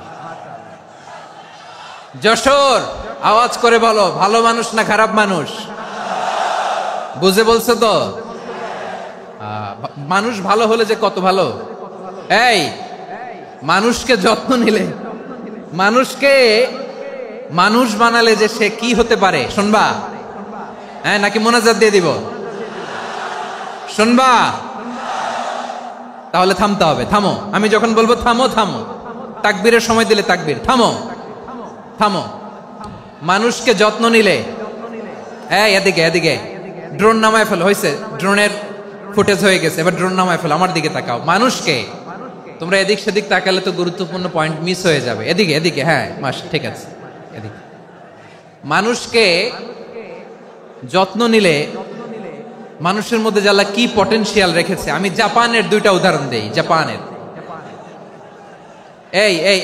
এইভাবে হবে, হয় বসো নয় পেছনে, কথা নাই, কথা তো বলাই যাবে না, হারাম কথা বলা আছে, একেবারে চুপ। আজকের জন্য হারাম করে দিছে আমি, এই কিছু সময়ের জন্য একেবারে নিষিদ্ধ। জাপানের দুইটা উদাহরণ দেই, খেয়াল করে একটু শুনেন, বুঝবেন। আল্লাহ, 2022 সালে জাপানের সাথে জার্মানির খেলা, ফিফা ওয়ার্ল্ড কাপ 2022। এক পক্ষে জাপান, আরেক পক্ষে কোন দেশ? কথা শুনে নাই। এক পক্ষে কোন দেশ, আরেক পক্ষে সবাই। এক পক্ষে আরেক পক্ষে। ওই খেলায় জিতেছিল জাপান, জিতেছিল 22 সালের এই ফিফা ওয়ার্ল্ড কাপে জাপান ফুটবল খেলায় জিতে, as a part of their celebration তারা খেলার পরে পুরো স্টেডিয়ামটারে ক্লিন করে, the fan base of Japan. Lakh lakh মানুষ খেলা দেখতে যায়, তো এত ডাস্টবিনও তো নাই, তো যারা ডাস্টবিনে জায়গা পায় নাই তারা এই যে চকলেটের প্যাকেট, পানির বোতল, চিপসের প্যাকেট তারা এদিকে সেদিকে রেখে দিয়েছে। জাপানের ভক্তরা, জাপানের ফলোয়াররা as a part of their celebration তারা খেলার পরে পুরো স্টেডিয়ামের সব ময়লা আবর্জনা ক্লিন করে তারপরে বিদায় নিয়েছে। তাদেরকে কি ক্লিন করার দায়িত্ব দেওয়া হয়েছিল? এই যশোর, জাপানের যে ছেলেরা খেলা দেখতে গেছিল ওদেরকে কি ক্লিন করার দায়িত্ব দিছিল? তারা কি স্টেডিয়ামের পরিচ্ছন্নতা কর্মী? তাদের আকল, তাদের সিক্স সেন্স তাদেরকে বলেছে। ছোটবেলা থেকে জাপান গভর্নমেন্ট ওদেরকে এত পরিচ্ছন্নতা শেখায়, ক্লিনলিনেস অ্যাওয়ারনেস ক্যাম্পেইন করায়। ক্লাসে আমি দেখেছি, ক্লাসে নিজের বেঞ্চ নিজে মুছে, ক্লাসের মাঝখানে একটা সময় দেয়, নিজের টেবিল নিজে মুছে, নিজের ক্লাসরুমটা নিজে পরিষ্কার করে। রাস্তাঘাটে একটা ধুলা নাই, ময়লা নাই, একটা টিস্যু নাই। খেলার পরে গোটা বিশ্বকে তাক লাগিয়ে দিয়েছে। জাপানের ফ্যানরা সবার রেখে যাওয়া গার্বেজ, টিস্যু, বোতল পরিষ্কার করে তারপরে স্টেডিয়াম থেকে বিদায় নিয়েছে। আমরা কেন এমন হইতে পারলাম না? আমরা কেন এমন হইতে পারলাম না? জাপানের যারা এগুলো করছে ওদের 3টা করে চোখ না? চোখ তো 3টা, জাপানা লাগো। জাপানা লাগো হাত তো 4টা, কান তো 6টা। হ্যাঁ, নাকি আমার মতো 2 হাত 2 কানওয়ালা মানুষ? চোখে দেখলে ওটা মানুষ না। চিন্তা করছেন? তার মানে জাপানিজদেরকে যে গ্রুমিং করে শিখানোর মাধ্যমে পরিচ্ছন্ন বানানো গেছে। ওরা যেমনি মানুষ, আমরাও মানুষ। আমাদের সন্তানদেরকে শেখালে তারাও পারবে। পারবে কিনা? 2 নম্বর উদাহরণ বলি। চট্টগ্রাম ফেনীতে যারা গিয়েছেন, মেঘনা গোমতী ব্রিজ প্রকল্প নাম শুনছেন? মেঘনা একটা ব্রিজ পার হওয়া লাগে। এই মেঘনা গোমতী, এখানে 3টা ব্রিজ, কাঁচপুর সহ এই 3টা ব্রিজের নির্মাণ কাজ, রেনোভেশনের কাজ দেয়া হয়েছিল জাপানের একটা কোম্পানিকে। কাকে? জাপানের কোম্পানি। নির্মাণ শেষে 738 কোটি টাকা বেঁচে গেছিল, এটা গভর্নমেন্টের হাতে দিয়ে তারা বিদায় নিয়েছে। কত টাকা? 738 কোটি টাকা। যত প্রাক্কলিত ব্যয় নির্ধারণ করা হয়েছে সব টাকা সরকার, তৎকালীন সরকার 2019-এর সরকার, কারা ছিল তো জানেন? এই 2019-এর সরকার তাদেরকে দিয়েছে। তারা রিনোভেশন নির্মাণ শেষে 738 কোটি টাকা অতিরিক্ত বেঁচে গেছিল, এটা আবার গভর্নমেন্টের হাতে বুঝাই দিয়ে তারা বিদায় নিচ্ছে। আমরা কেন এমন হইতে পারলাম না? জাপানের ওরাও মানুষ, আমরাও মানুষ। তার মানে মানুষে মানুষে পার্থক্য আছে না নাই? আচ্ছা, জাপানের 2টা উদাহরণ দিলাম, এবার আমার দেশের 2টা উদাহরণ দিব না? বাংলাদেশের 2টা উদাহরণ দেয়। 1 নম্বর উদাহরণ, গত সপ্তাহে আপনারা জানেন কক্সবাজার আমার একটা প্রোগ্রাম ছিল, তো হেলিকপ্টারে গিয়েছিলাম। ফেনী জেলা যখন পার হচ্ছি, আমি দেখলাম 3টা উইন্ডমিল। উইন্ডমিল চিনেন তো? বিশাল পিলার, 3টা 4টা পাখা থাকে। বায়ু বিদ্যুৎ কেন্দ্র, বাংলাদেশের প্রথম বায়ু বিদ্যুৎ কেন্দ্র এটা। মুহুরী প্রজেক্ট বলে এটা সম্ভবত, মুহুরী প্রজেক্ট। তো সাগরের বাতাসের ঝাপটায় এটা ঘুরে এনার্জি হয়, ইলেকট্রিসিটি উৎপাদন হয়। তো আমি পাইলটকে বললাম, ভাই এগুলো থেকে কেমন ইলেকট্রিসিটি উৎপাদন হয়? কয়, হুজুর একটু হয় না, কিছুই হয় না। কিছুই হয় না মানে? বলে, হুজুর বাংলাদেশে যত উইন্ডমিল আছে এটার পাখা একটাও ঘুরে না। আল্লাহ, বলেন কি? তাহলে এই যে কোটি কোটি টাকা ব্যয় করে যে উইন্ডমিল, কয় হুজুর ভিতরে ফিটফাট, উপরে ফিটফাট, ভিতরে সদরঘাট। তার মানে কোটি কোটি টাকা দিয়ে এই উইন্ডমিল বানায়, এখানে কিছু নাই। দুর্নীতির আড্ডাখানা, আখড়াখানা বাংলাদেশ, ঠিক কিনা বলেন? আয় রে, জাপানিজরাও মানুষ, আমরাও মানুষ। আমার এক নিকটাত্মীয় সরকারি চাকরিজীবী, উনি আমাকে বললেন, বাংলাদেশের আর একটা উদাহরণ দেখ। উনি আমাকে বললেন যে প্রতি বছর আমাদের অফিসের ফার্নিচার চেঞ্জ করে। আমি বললাম, প্রতি বছর ফার্নিচার চেঞ্জ করে কেন? বলে যে ফার্নিচার নতুন পারচেজ করলেই তো এখানে টাকা, নতুন কিনতে পারলেই টাকা, নতুন উন্নয়নের সবক শোনাতে পারলেই টাকা। প্রথম আলোর রিপোর্ট। কি আলো? প্রথম আলোর রিপোর্ট। গত 15 বছরে উন্নয়নের নামে লুটপাট হয়েছে প্রায় 3.25 লাখ কোটি টাকা। কার রিপোর্ট? আমাদের বানানো কথা। প্রথম আলোর রিপোর্ট। গত 15 বছরে কারা ছিল জানেন তো? হ্যাঁ, শুধু ওনাদেরকেই দোষ দিয়ে লাভ নাই। স্বাধীনতার পর থেকে শুধু শাসকের হাত বদল হয়েছে, আমরা কিছু পাই নাই, ঠিক কিনা বলেন? শুধু ওনাদের দোষ দিয়ে কি লাভ? একদল খাইছে, আরেক দল খাওয়ার জন্য রেডি হয়ে আছে।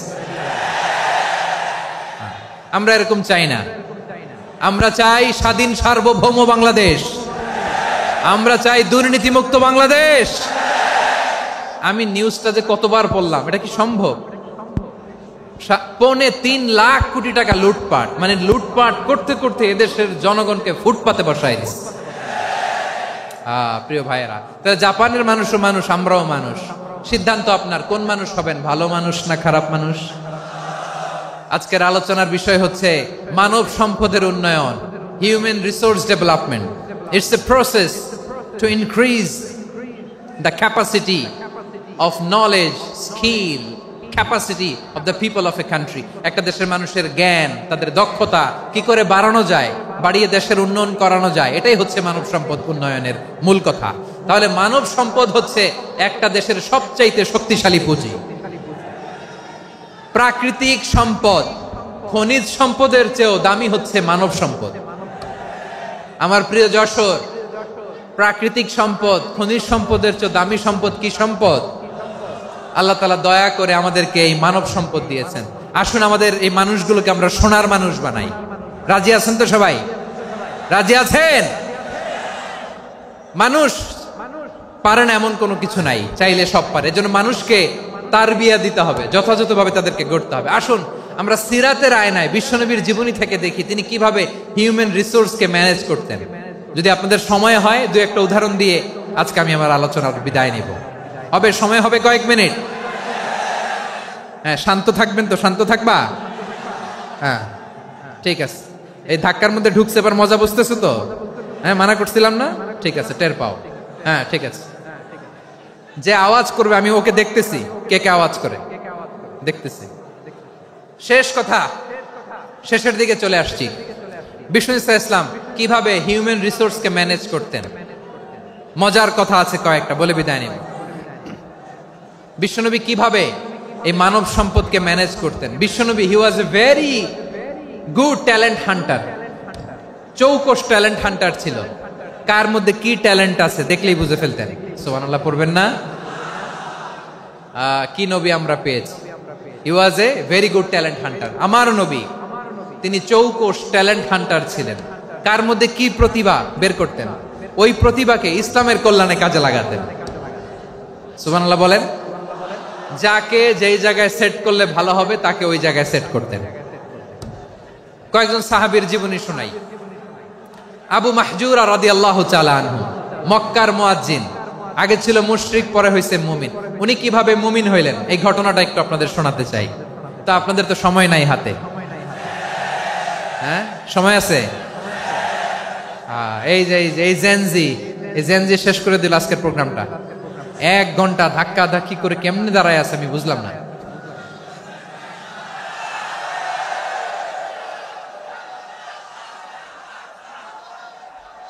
না না, তাকবির না, তাকবির না, চুপ করতে হবে। What I need, you stop. Just shut up. চুপ। হ্যাঁ, ঠিক আছে, এভাবে। আবু মাহজুরা রাদিয়াল্লাহু তাআলা আনহু কিভাবে মুসলিম হলেন আওয়াজ করে শুনেন। হুনাইনের যুদ্ধ, 8ম হিজরি। বিষ্ণু ইসলাম হুনাইনের যুদ্ধ শেষে ফিরতেছেন, পথিমধ্যে বেলাল রাদিয়াল্লাহু তাআলা আনহু, এই যে আবার কথা, আই রে আল্লাহ রে, এখানে ধাক্কা ধাক্কি কেন? চলে যাও, পেছনে যাও, যাও পেছনে যাও। কি আজীব তামাশা! যেখানে যায় এখানে ধাক্কা ধাক্কি, মারামারি, গায়ের উপরে, কাঁধের উপরে, শাউটিং। অনেক গুরুত্বপূর্ণ কথা পয়েন্ট করে নিয়ে আসি যে বলবো, এই শাউট করার কারণে প্রোগ্রামটাই নষ্ট করে দেয়। আসছে আমার ভালোবাসা দেখাইতে, প্রোগ্রামটাই শেষ করে দিয়ে চলে যায়। স্টপ। আবার কথা বল, স্টপ। হুনাইনের যুদ্ধে 8ম হিজরি। কত হিজরি? সবাই বলেন না একটু, কত হিজরি? 8ম হিজরিতে হুনাইনের যুদ্ধে রাসূল সাল্লাল্লাহু আলাইহি ওয়াসাল্লাম ফিরে আসতেছেন মদিনায়। পথিমধ্যে বেলাল রাদিয়াল্লাহু তাআলা আনহু আযান দিচ্ছেন। কি দিচ্ছেন? তো পাশে ছিল মুশরিকদের একটা পল্লী, কিছু মুশরিক তরুণ, কিছু অমুসলিম কিশোর, তারা আযানকে ব্যঙ্গ করতেছে। আমাদের বাংলায় মুখ ভেঙ্গানো বলে আর কি।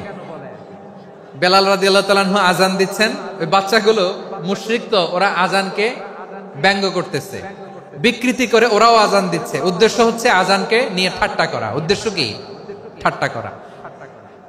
ব্যাপারটা মনে কষ্ট পাওয়ার মতো ব্যাপার না?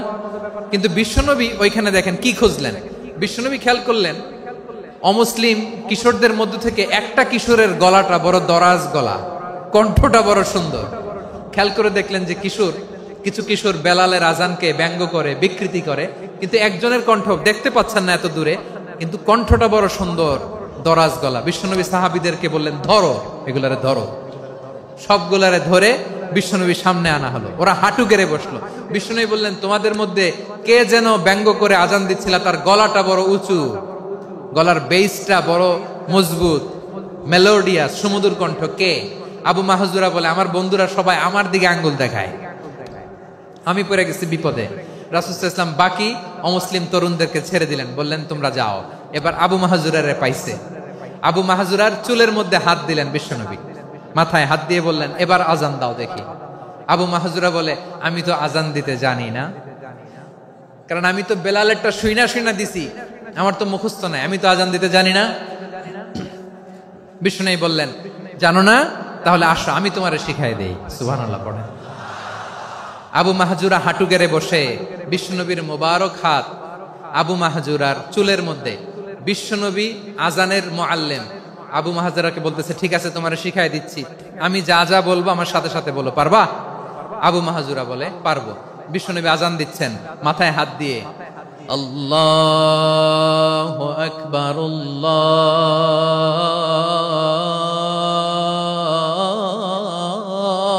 আল্লাহু আকবার।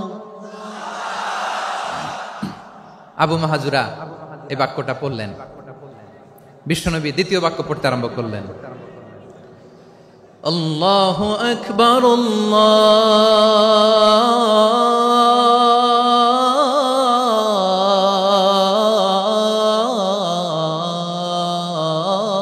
আল্লাহু আকবার।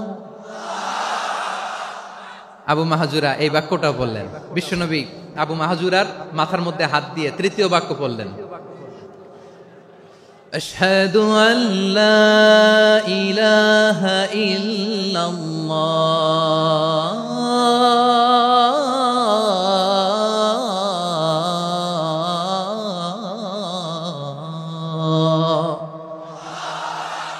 আবু মাহজুরা তৃতীয় বাক্য পড়লেন। বিশ্বনবী একটা বাক্য পরে আবু মাহজুরা পরে, বিশ্বনবী পরে আবু মাহজুরা পরে। আবু মাহজুরা কিন্তু অমুসলিম, মুশরিক। আবু মাহজুরা বলে, এক একটা বাক্য পড়ি আমার কলিজাটা গলে ঠান্ডা হয়ে যায়। এতদিন মোহাম্মদকে গালি দিতাম, এখন মোহাম্মদ আমার মাথায় যখন হাত রাখছে আমার সারা শরীর ঠান্ডা হয়ে গেছে। বিশ্বনবী আজান শিখাচ্ছেন, একটা একটা বাক্য পড়ে আবু মাহজুরাও পড়ে, বিশ্বনবী পড়ে, আবু মাহজুরাও পড়ে। পুরো বাক্যগুলো যখন শেষ, আজান শেষ, আবু মাহজুরাও যখন পুরো আজান পড়লেন, আবু মাহজুরা বললেন, এতদিন মোহাম্মদের চেহারা দেখলে আমার ঘৃণা লাগতো, আজ থেকে মোহাম্মদের চেহারার চেয়ে প্রিয় চেহারা আমার কাছে নাই। আবু মাহজুরা বললেন, ও মুহাম্মদ, আজানের বাক্য তো আপনি আমারে শেখালেন, এখানেই শেষ করবেন না, আপনি আমারে পড়ায় দেন, লা ইলাহা ইল্লাল্লাহু মুহাম্মাদুর রাসূলুল্লাহ সাল্লাল্লাহু আলাইহি ওয়াসাল্লাম। বিশ্বনবীর সাথে দাঁড়িয়ে উনি শাহাদা পড়ে মুসলমান হয়ে গেলেন। এবার আবু মাহজুরা বলে, ইয়া রাসূলুল্লাহ, ইয়া হাবিবাল্লাহ, আমি মুমিন হয়েছি, মুসলমান হয়েছি, আপনার কাছ থেকে আজান শিখার সৌভাগ্য আমি লাভ করেছি। নবী আমার কণ্ঠের বড় তারিফ করেছেন, আপনি আমার আজানকে আপনি পছন্দ করেছেন। একটা জিনিস আপনার কাছে চাই, আপনি আমাকে মক্কার মসজিদুল হারামের মুয়াজ্জিন হিসেবে অ্যাপয়েন্ট করে দে। বিষ্ণু ইসলাম বললেন, যাও আবু মাহজুরা, আমি তোমাকে পৃথিবীর শ্রেষ্ঠতম মসজিদ মক্কার মসজিদুল হারামের মুয়াজ্জিন হিসেবে অ্যাপয়েন্ট করে দিলাম। দেখছেন কিভাবে ট্যালেন্ট হান্টিং করতে হয়, কিভাবে হিউম্যান রিসোর্স মানব সম্পদকে ব্যবহার করতে হয়। আসছিল আজানকে ভেঙাইতে, আসছিল কেন? আজানকে ব্যঙ্গ করার জন্য, বিকৃত করার জন্য। আজানকে বিকৃত করতে যে ইসলামের সবচেয়ে শ্রেষ্ঠ মসজিদের মুয়াজ্জিন হয়ে গেল। পড়েন সুবহানাল্লাহ। হযরত আবু মাহজুরা রাদিয়াল্লাহু তাআলা আনহু ওনার এই সুললিত কণ্ঠ ব্যবহার করে মসজিদুল হারামে এত সুন্দর করে আল্লাহু আকবার বলে আজান দিতেন, মানুষগুলোর, মুসল্লিগুলোর, মক্কাবাসীর হৃদয়কে তিনি বিগলিত করে দিতেন, মানুষের হৃদয়কে ঠান্ডা হয়ে যেত। শুধু এখানেই শেষ না আমার যশোরের ভাইয়েরা, বিশ্বনবী যখন সাইয়েদনা আবু মাহজুরা রাদিয়াল্লাহু তাআলা আনহুকে আজান শিখাচ্ছিলেন, বলেন তো বিশ্বনবীর হাতটা কোথায় ছিল? আবু মাহজুরার মাথার সামনে, এই চুলের উপরে ছিল। আবু মাহজুরা ওই স্মৃতিটাকে ধারণ করবার জন্য, ওই স্মৃতিকে বহন করার জন্য বিশ্বনবীর মোবারক হাত আবু মাহজুরার কপালের চুলের যেই জায়গায় লেগেছে, মৃত্যুর আগের দিন পর্যন্ত আবু মাহজুরা মাথার ওই চুলে কোনোদিন ছুরি আর কামার লাগায় নাই, সেখানে কেচি লাগায় নাই, চুলের মধ্যে খুর লাগায় নাই। আবু মাহজুরা ডান দিকের চুল কাটতো, বাম দিকের চুল কাটতো, পেছনের চুল কাটতো, সামনের চুল কাটতো না। আবু মাহজুরা রাদিয়াল্লাহু তাআলা আনহুর সামনের চুলগুলো বড় হতে হতে যখন এত বড় হয়ে যায়, তিনি চুলগুলো পেঁচিয়ে মাথার মধ্যে রাখতেন, তারপরে তিনি পাগড়ি পরতেন। সবাই জিজ্ঞেস করতো, আবু মাহজুরা এটা আবার কেমন স্টাইল? দেখতে তোমারে কি বিদঘুটে লাগে? কেমন অড লাগে? কেমন খারাপ দেখা যায়? মক্কায় এমন কোন মানুষ তো দেখি নাই, ডানে চুল কাটে, বায়ে চুল কাটে, পেছনে চুল কাটে, সামনে কাটে না। ওরে আবু মাহজুরা, কেমন দেখা যায় তোমারে? তুমি সামনের চুল কাটো না কেন? আবু মাহজুরা বলে, আমি হাঁটু গেড়ে পেয়ারা নবীর সামনে বসেছিলাম, আমার এই মাথার চুলের মধ্যে মুবারক হাত লাগিয়ে বিশ্বনবী নিজে আমাকে আজানের প্রতিটা বাক্য শিক্ষা দিয়েছেন। বিশ্বনবীর মোবারক হাত, পবিত্র হাত আমার মাথার চুলের যেই জায়গায় লেগেছে, আমি চাই ওই চুলগুলা নিয়ে আমি আমার কবরের ভিতরে যাব। সাইয়েদনা আবু মাহজুরা রাদিয়াল্লাহু তাআলা আনহু ইন্তেকালের আগের পর্যন্ত মাথার সামনের চুলগুলা কাটে নাই। মাথার সামনের চুল তিনি কাটেন নাই। সুবহানাল্লাহ বিহামদি। কেমন ভালোবাসতেন বিশ্বনবী সাহাবীদেরকে, সাহাবারা কেমন ভালোবাসতেন বিশ্বনবীকে। সামনের চুলগুলো বড় হতে হতে এত বড় ছিল, পেঁচিয়ে রেখে পাগড়ি পরতেন, কাটতেন না। নবীর হাত লেগেছিল, সুবহানাল্লাহ পড়েন। তাহলে what is the lesson? Moral of the story কি? মোরাল অফ দ্য স্টোরি হচ্ছে, আসছিল আজানকে ব্যঙ্গ করার জন্য, বিকৃত করার জন্য, হয়ে গেল মসজিদুল হারামের মুয়াজ্জিন। দেখেন বিশ্বনবী একটা খারাপ সিচুয়েশনের মধ্যে থেকে কি ভালো জিনিস বের করে আনলেন। আমি যে শুরুতে বলেছি কিভাবে তিনি হিউম্যান রিসোর্সকে ডেভেলপ করেছেন, ম্যানেজ করেছেন। তিনি যে চৌকস ট্যালেন্ট হান্টার ছিল, দেখেন সবার মধ্যে থেকে এর বাছাই করে মুয়াজ্জিন বানাই দিয়েছেন। সুবহানাল্লাহ পড়েন। তার মানে এই না সবাইরে ধরে ধরে উনি মুয়াজ্জিন বানাইছেন। যার যেই ট্যালেন্ট আছে তাকে ওই কাজে অ্যাসাইন করেছেন। যার যেই প্রতিভা আছে তার প্রতিভাকে ইসলামের কাজে লাগিয়েছেন। সুবহানাল্লাহ পড়েন। যায়েদ বিন সাবিত রাদিয়াল্লাহু তাআলা আনহু নাম শুনেছেন? যশোর কথা বেরোয় না। যদি জিজ্ঞাসা সালমান খানের নাম শুনছেন, সবাই হাত তুলবে, জি হুজুর শুনছি, মানে সব দেখা শেষ। সালমান খান, আমির খান, অমুক খান, সব খান মুখস্থ, কিন্তু যায়েদ বিন সাবিতের নাম মুখস্থ নাই মুসলমানদের। যেই সাহাবী মাথার সামনের চুল কাটে নাই, মসজিদুল হারামের মুয়াজ্জিন বানাইছেন বিশ্বনবী, সাহাবীর নাম কি? খায়া ফেলাইস, স্লোগানের সাথে খায়া ফেলাইস। আবু মাহজুরা। কি নাম? আবু মাহজুরা আল জুমাহি রাদিয়াল্লাহু তাআলা আনহু। এই নামটা আজকে নিয়ে যাইতে হবে যশোর। আবু মাহজুরা রাদিয়াল্লাহু তাআলা আনহু। 2 নম্বরে বলছিলাম যায়েদ বিন সাবিত রাদিয়াল্লাহু তাআলা আনহু। বিশ্বনবী দেখলেন মদিনার এই আনসারী সাহাবী হাইলি ট্যালেন্টেড, ইন্টেলেকচুয়াল, মেরিটোরিয়াস, জ্ঞানের প্রতি তার আকর্ষণ, মারাত্মক আকর্ষণ। বিশ্বনবী তাকে দায়িত্ব দিলেন, কোরআন যা নাজিল হয় তুমি লিখো, কাতিবুল ওহী বানায় দিলেন। সুবহানাল্লাহ। যায়েদ বিন সাবিতরে আবার আজান শিখান নাই, কারণ তার মধ্যে বিশ্বনবী প্রতিভা দেখেছেন, একাডেমিক প্রতিভা। বিশ্বনবীর একাডেমিক প্রজেক্ট গুলো তিনি হ্যান্ডেল করতেন। যায়েদ বিন সাবিত ছিল বিশ্বনবীর ব্যক্তিগত সচিব। কি ছিল? ব্যক্তিগত সচিব। বোঝেন নাই? বিশ্বনবীর ব্যক্তিগত সচিব এবং দোভাষী। ইহুদিরা কিছু লিখে দিলে এটার অর্থ বিশ্বনবীরে বুঝায় দিতেন, আবার ইহুদিদের কাছে কিছু লিখতে হলে তিনি লিখে দিতেন। বিশ্বনবী একদিন বললেন, ইন্নী ওয়াল্লাহি মা আমানু ইয়াহুদা আলা কিতাব। ইহুদিরা যে চিঠি পাঠায় অর্থ তো বুঝি না, আরেক ইহুদি আইনে অর্থ করা লাগে। আবার ইহুদিদের কাছে কিছু লিখে পাঠাইতে চাইলে আমরা তো লিখতে পারি না, ইহুদিরে দিয়ে লেখা লাগে। ওরা যে পয়রা শোনায় লিখে দেয়, আমি ওদের বিশ্বাস করি না। আমার নিজের একজন লোক দরকার। বিশ্বনবী এই যায়েদ বিন সাবেতকে চুজ করলেন ল্যাঙ্গুয়েজের জন্য। উনি বললেন, যায়েদ, তোমার সফট স্কিলকে ডেভেলপ করতে হবে, তুমি হিব্রু ল্যাঙ্গুয়েজ শিখে ফেলো। যায়েদ বিন সাবেত বলল, বিশ্বনবীর মোটিভেশন আর ইন্সপিরেশন পেয়ে আমি 15 দিনে ইহুদিদের এই হিব্রু ল্যাঙ্গুয়েজ শিখে ফেললাম। শুধু শিখে ফেললাম না, হাত্তা হাদিকতু, even I became master in the language. এই ভাষা আমি পারদর্শী হয়ে গেলাম। এরপরে ইহুদিরা চিঠি লিখে পাঠালে আর কোন ইহুদি ডাকা লাগতো না, আমি নবীর এটার অর্থ শুনে পরে বুঝাই দিতাম।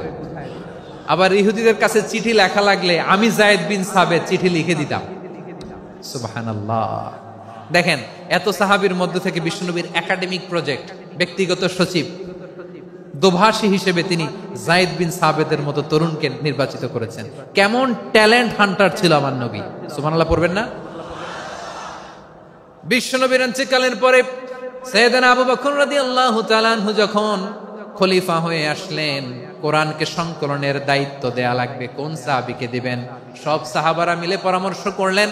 সাইয়েদনা আবু বকর, ওমর সবাই মিলে এই বিশাল কোরআন সংকলনের গুরু দায়িত্ব বিশ্বনবীর ব্যক্তিগত সচিব, বিশ্বনবীর দোভাষী, বিশ্বনবীর সিলেক্ট করাই লোক যায়েদ ইবনে সাবেত রাদিয়াল্লাহু তাআলা আনহুকে দিয়েছে। কোরআনের কপি তো আজকে এখানে রাখে নাই। এই যে আজকের যে কোরআন পড়েন, এটা আগে এরকম ছিল না।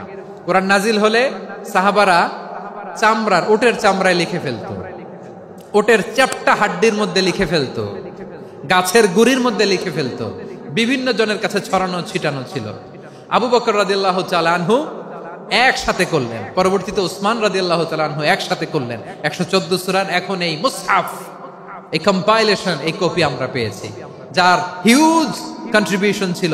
এই পুরো কোরআন কম্পাইলেশনের প্রজেক্ট ম্যানেজার ছিল যায়েদ বিন সাবেত রাদিয়াল্লাহু তাআলা। কোরআন কম্পাইলেশনের প্রজেক্ট ম্যানেজার। দেখেন, উনারে মাথায় হাত দিয়ে আজান শিখায় নাই। সুবহানাল্লাহ কইবেন না? তাহলে প্রথম সাহাবী আবু মাহজুরাকে মুয়াজ্জিন বানাইলেন, যায়েদ বিন সাবেতকে ব্যক্তিগত সচিব আর দোভাষী বানালেন, মুসআব ইবনে উমাইর রাদিয়াল্লাহু তাআলা আনহুকে ইসলামের প্রথম অ্যাম্বাসেডর বানালেন। তাহলে তৃতীয় নাম্বার একজন সাহাবীর নাম বলছি, মুসআব ইবনে উমাইর। মুসআব কি নাম?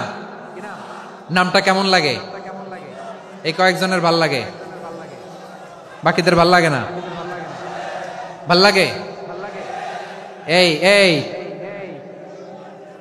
আর কয়েকটা মিনিট দেওয়া যাবে না আমাকে আল্লাহর রাস্তে? হ্যাঁ, ঠিক আছে। আমি তোমাদেরকে ভালোবাসা দেখাবো, দোয়া করব, যদি চুপ থাকো, একেবারে চুপ, কষ্ট সহ্য করো। বাকিরা যা সওয়াব পাবে তোমরা ডবল পাবা, যেহেতু কষ্ট বেশি, কিন্তু চুপ। 3 নাম্বার সাহাবীর নাম মুসআব। এই ধাক্কাধাক্কি কেন? ধাক্কাধাক্কি কেন রে ভাই?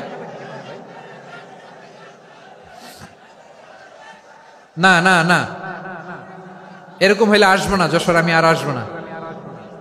হয় পিছনে চলে যাও, নাহলে চুপ, ধাক্কাধাক্কি নাই। 3 নাম্বার সাহাবীর নাম মুসআব। কি নাম?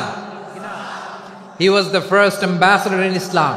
ইসলামের প্রথম ডিপ্লোম্যাট, প্রথম কূটনৈতিক, ইসলামের প্রথম কূটনৈতিক, ইসলামের প্রথম ডিপ্লোম্যাট, প্রথম অ্যাম্বাসেডর মুসআব ইবনে উমাইর। মক্কার তরুণ যুবক, উনি পারফিউম লাগাইলে মানুষ দেখলেই বুঝতো এটা মুসআব লাগাইছে। এমন ড্যাশিং ফেসের ছিল, এমন স্মার্ট ড্যাশিং ফেস, এমন পার্সোনালিটির মানুষ ছিল মুসআব রাদিয়াল্লাহু তাআলা। কারণ যিনি ইসলামের স্পোকম্যান হবেন, মুখপাত্র হবেন, তার স্মার্ট হওয়ার দরকার আছে না নাই? আকাবার প্রথম শপথ যখন হলো, তাদের সাথে বিষ্ণু ঈসা ইসলাম মদিনাতে একজন মুখপাত্র পাঠালেন, ডিপ্লোম্যাটকে পাঠালেন, অ্যাম্বাসেডর অফ ইসলাম। তিনি হচ্ছেন মুসআব ইবনে উমাইর। পড়েন সুবহানাল্লাহ। বিশ্বনবী দেখলেন সে অনেক স্মার্ট, তার ডেডিকেশন আছে, সিনসিয়ারিটি আছে, এবং মদিনায় যে আউস খাজরাজ গোত্রের নেতাদের সাথে ডিল করতে হবে, ইহুদিদের সাথে ডিল করতে হবে, ওখানে একজন পাক্কা জানু খেলোয়াড়ের দরকার আছে না নাই? মুসআব ইবনে উমাইর রাদিয়াল্লাহু তাআলা আনহু, ওনাকে বিষ্ণু ঈসা ইসলাম চুজ করলেন। এবং বিষ্ণু ঈসা ইসলামের এই চুজিংটা, এই সিলেকশনটা এত সুন্দর ছিল, তিনি মদিনাতে যে বিশ্বনবী আসার আগেই মদিনার জমিনকে তিনি উর্বর করে ফেলছেন। প্রতিটা ঘরে ঘরে কালিমার দাওয়াত তিনি পৌঁছায় দিচ্ছেন। জুমার বিধান নাজিল হয়েছে, কিন্তু মক্কায় পরিবেশ নাই জুমা পালনের। বিষ্ণু ইসলাম একজনকে দিয়ে খবর পাঠালেন, যাও মদিনায় মুসাবকে যে বলো, মুসাব তো আমার শিক্ষক, আমার স্পোকম্যান, মদিনাতে যেন তারা জুমা কায়েম করে। বিশ্বনবীর আগেই মুসাব মদিনার মুসলিমদেরকে নিয়ে মদিনায় প্রথম জুমা কায়েম করে ফেলছে। কোন সুবহানাল্লাহ। ডিপ্লোম্যাটদের কেমন হইতে হয়, অ্যাম্বাসেডারের কেমন হইতে হয়, মুসাব রাদিয়াল্লাহু তাআলা আনহুর কাছ থেকে শিখে নাও। মুসাব নামটা কেমন লাগে? যশোর যাদের সন্তান হবে, ছেলে সন্তান, আমার রাস্তায় পাইলে সবাই জিজ্ঞেস করে, হুজুর একটা নাম দেন, আমার ছেলে হবে। যশোরবাসীর জন্য আমি একটা নাম দিয়ে দিলাম, নাম রাখতে হবে মুসাব। কি নাম? নামটা যাদের ভাল লাগে, ছেলে সন্তান অনাগত আসবে, মনে চাইলে নাম রেখে দিবেন মুসাব রাদিয়াল্লাহু তাআলা আনহুর নামে মুসাব। তাহলে মুসাব রাদিয়াল্লাহু তাআলা আনহুকে বিশ্বনবী ল্যাঙ্গুয়েজ শিখান নাই, সফট স্কিল শিখান নাই। যায়েদ রাদিয়াল্লাহু তিনি হিব্রু ল্যাঙ্গুয়েজ শিখেছেন, সুরিয়ানি শিখেছেন, কিন্তু মুসাবকে তিনি বানিয়েছেন the spokesman of Islam, the first diplomat, the ambassador of Islam. সুবহানাল্লাহ পড়বেন না? আব্দুল্লাহ ইবনে আব্বাস রাদিয়াল্লাহু তাআলা আনহু বিশ্বনবীর কাজিন, চাচাতো ভাই। আবার মাইমুনা রাদিয়াল্লাহু তাআলা আনহু, মাইমুনা নবীর স্ত্রী, তিনি ছিলেন আব্দুল্লাহর আপন খালা। তো নবীর বউ যদি ওনার খালা হয়, নবী তার কি? বুঝে নাই, নবী তার কি? খালু। তাহলে সম্পর্ক অনেক গভীর, কাজিন আবার খালু। ছোট্ট মানুষ, তাই রাতে মাঝে মাঝে ঘরে থাকতো। বিশ্বনবী দেখলেন আব্দুল্লাহ যেহেতু আমার ঘরে ঢুকতে পারে, আব্দুল্লাহরে এই উম্মতের বড় শিক্ষাবিদ বানাইতে হবে।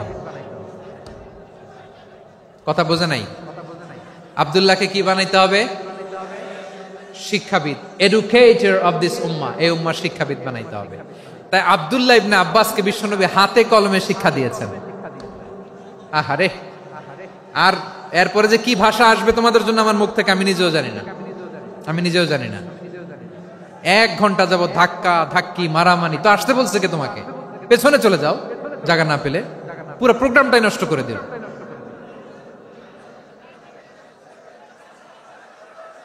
জি, আমার দিকে তাকান, আমি শেষ করে দিচ্ছি। হবে না, ইন্টেলেকচুয়াল আলোচনা এখানে হবে না, আমি বুঝতে পারছি, আমি শেষ করে দিচ্ছি।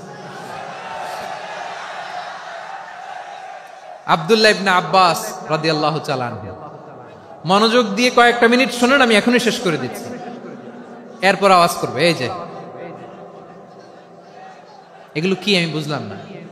আমি বললাম না সব করা যাবে, বসে যাও, শুয়ে যাও, চলে যাও, আওয়াজ করা যাবে না। অন্যকে বসো এটাও বলার দরকার নেই, জাস্ট এদিকে তাকাও। আল্লাহ। আব্দুল্লাহ ইবনে আব্বাস রাদিয়াল্লাহু তাআলা আনহু, উনাকে বিশ্বনবী হাতে কলমে শিক্ষা দিয়েছেন, যেহেতু উম্মতের শিক্ষাবিদ হবেন, এডুকেটর হবেন। তো বিশ্বনবী রাতে যখন তাহাজ্জুদ পড়তেন, ছোট্ট আব্দুল্লাহ ঘরে থাকতো। বুঝতে পেরেছেন? ছোট্ট মানুষ তো ঘরে থাকতো। তো বিশ্বনবী তাহাজ্জুদের জন্য একবার দাঁড়িয়েছেন, ছোট্ট আব্দুল্লাহ ওযু করে দাঁড়াইছে। আচ্ছা বলেন তো, ইমাম আর মুসল্লি মোট যদি 2 জন হয়, একজন ইমাম একজন মুসল্লি, তো মুসল্লি ইমামের কোন দিকে দাঁড়াবে?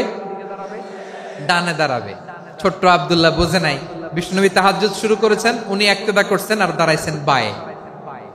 কোথায় দাঁড়িয়েছেন? আব্দুল্লাহ বলেন, যখন আমি বায়ে দাঁড়ালাম, আখাযা রাসূলুল্লাহ সাল্লাল্লাহু আলাইহি ওয়াসাল্লাম উযুনি আল ইউমনা ইয়াফতিলুহা, বিশ্বনবী নামাজরত অবস্থায় আমার কান ধরে টেনে আমার ডান দিকে এনে দাঁড় করায় দিলেন। পড়েন সুবহানাল্লাহ। দেখেন, হাতে কলমে শিক্ষা। আর জীবনে ভুল হবে? কথা কয় না, আর ভুল হবে? আর ভুল হবে না।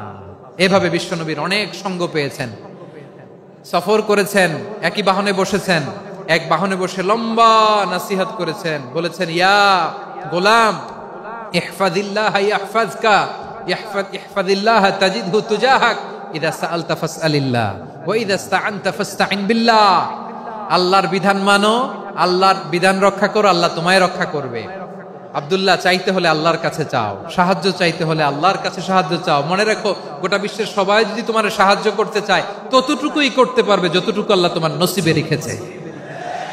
গোটা বিশ্ব যদি তোমার বিরুদ্ধে ষড়যন্ত্রে দাঁড়িয়ে যায়, ক্ষতি ততটুকু করতে পারবে যতটুকু তোমার জন্য বরাদ্দ আছে, এর বাইরে কিছু করতে পারবে না। আওয়াজ করে বলেন ঠিক কিনা? এভাবে হাতে কলমে শিখিয়েছেন। বিশ্বনবীর সঙ্গ পেয়েছেন, উনাকে বিষ্ণু ইসলাম শিক্ষাবিদ, এডুকেটর অফ দিস উম্মাহ হিসেবে সিলেক্ট করেছেন, হাতে কলমে শিখিয়েছেন। বিশ্বনবী একবার প্রকৃতির ডাকে সাড়া দিয়ে এসেছেন, এখন কি করতে হবে? নামাজের জন্য অজু করতে হবে। বিশ্বনবী এসেই দেখেন অজুর বদনায় পানি ভরা, খুশি হয়ে গেলেন, বললেন কে রেখেছে পানি? একজন বলল আব্দুল্লাহ রেখেছে। বিশ্বনবী অত্যন্ত খুশি হলেন, খুশি হয়ে একটা দোয়া করলেন, বললেন আল্লাহুম্মা ফাক্কিহু ফিদ্দীন ওয়া আল্লিমহু তা'ওয়ীল।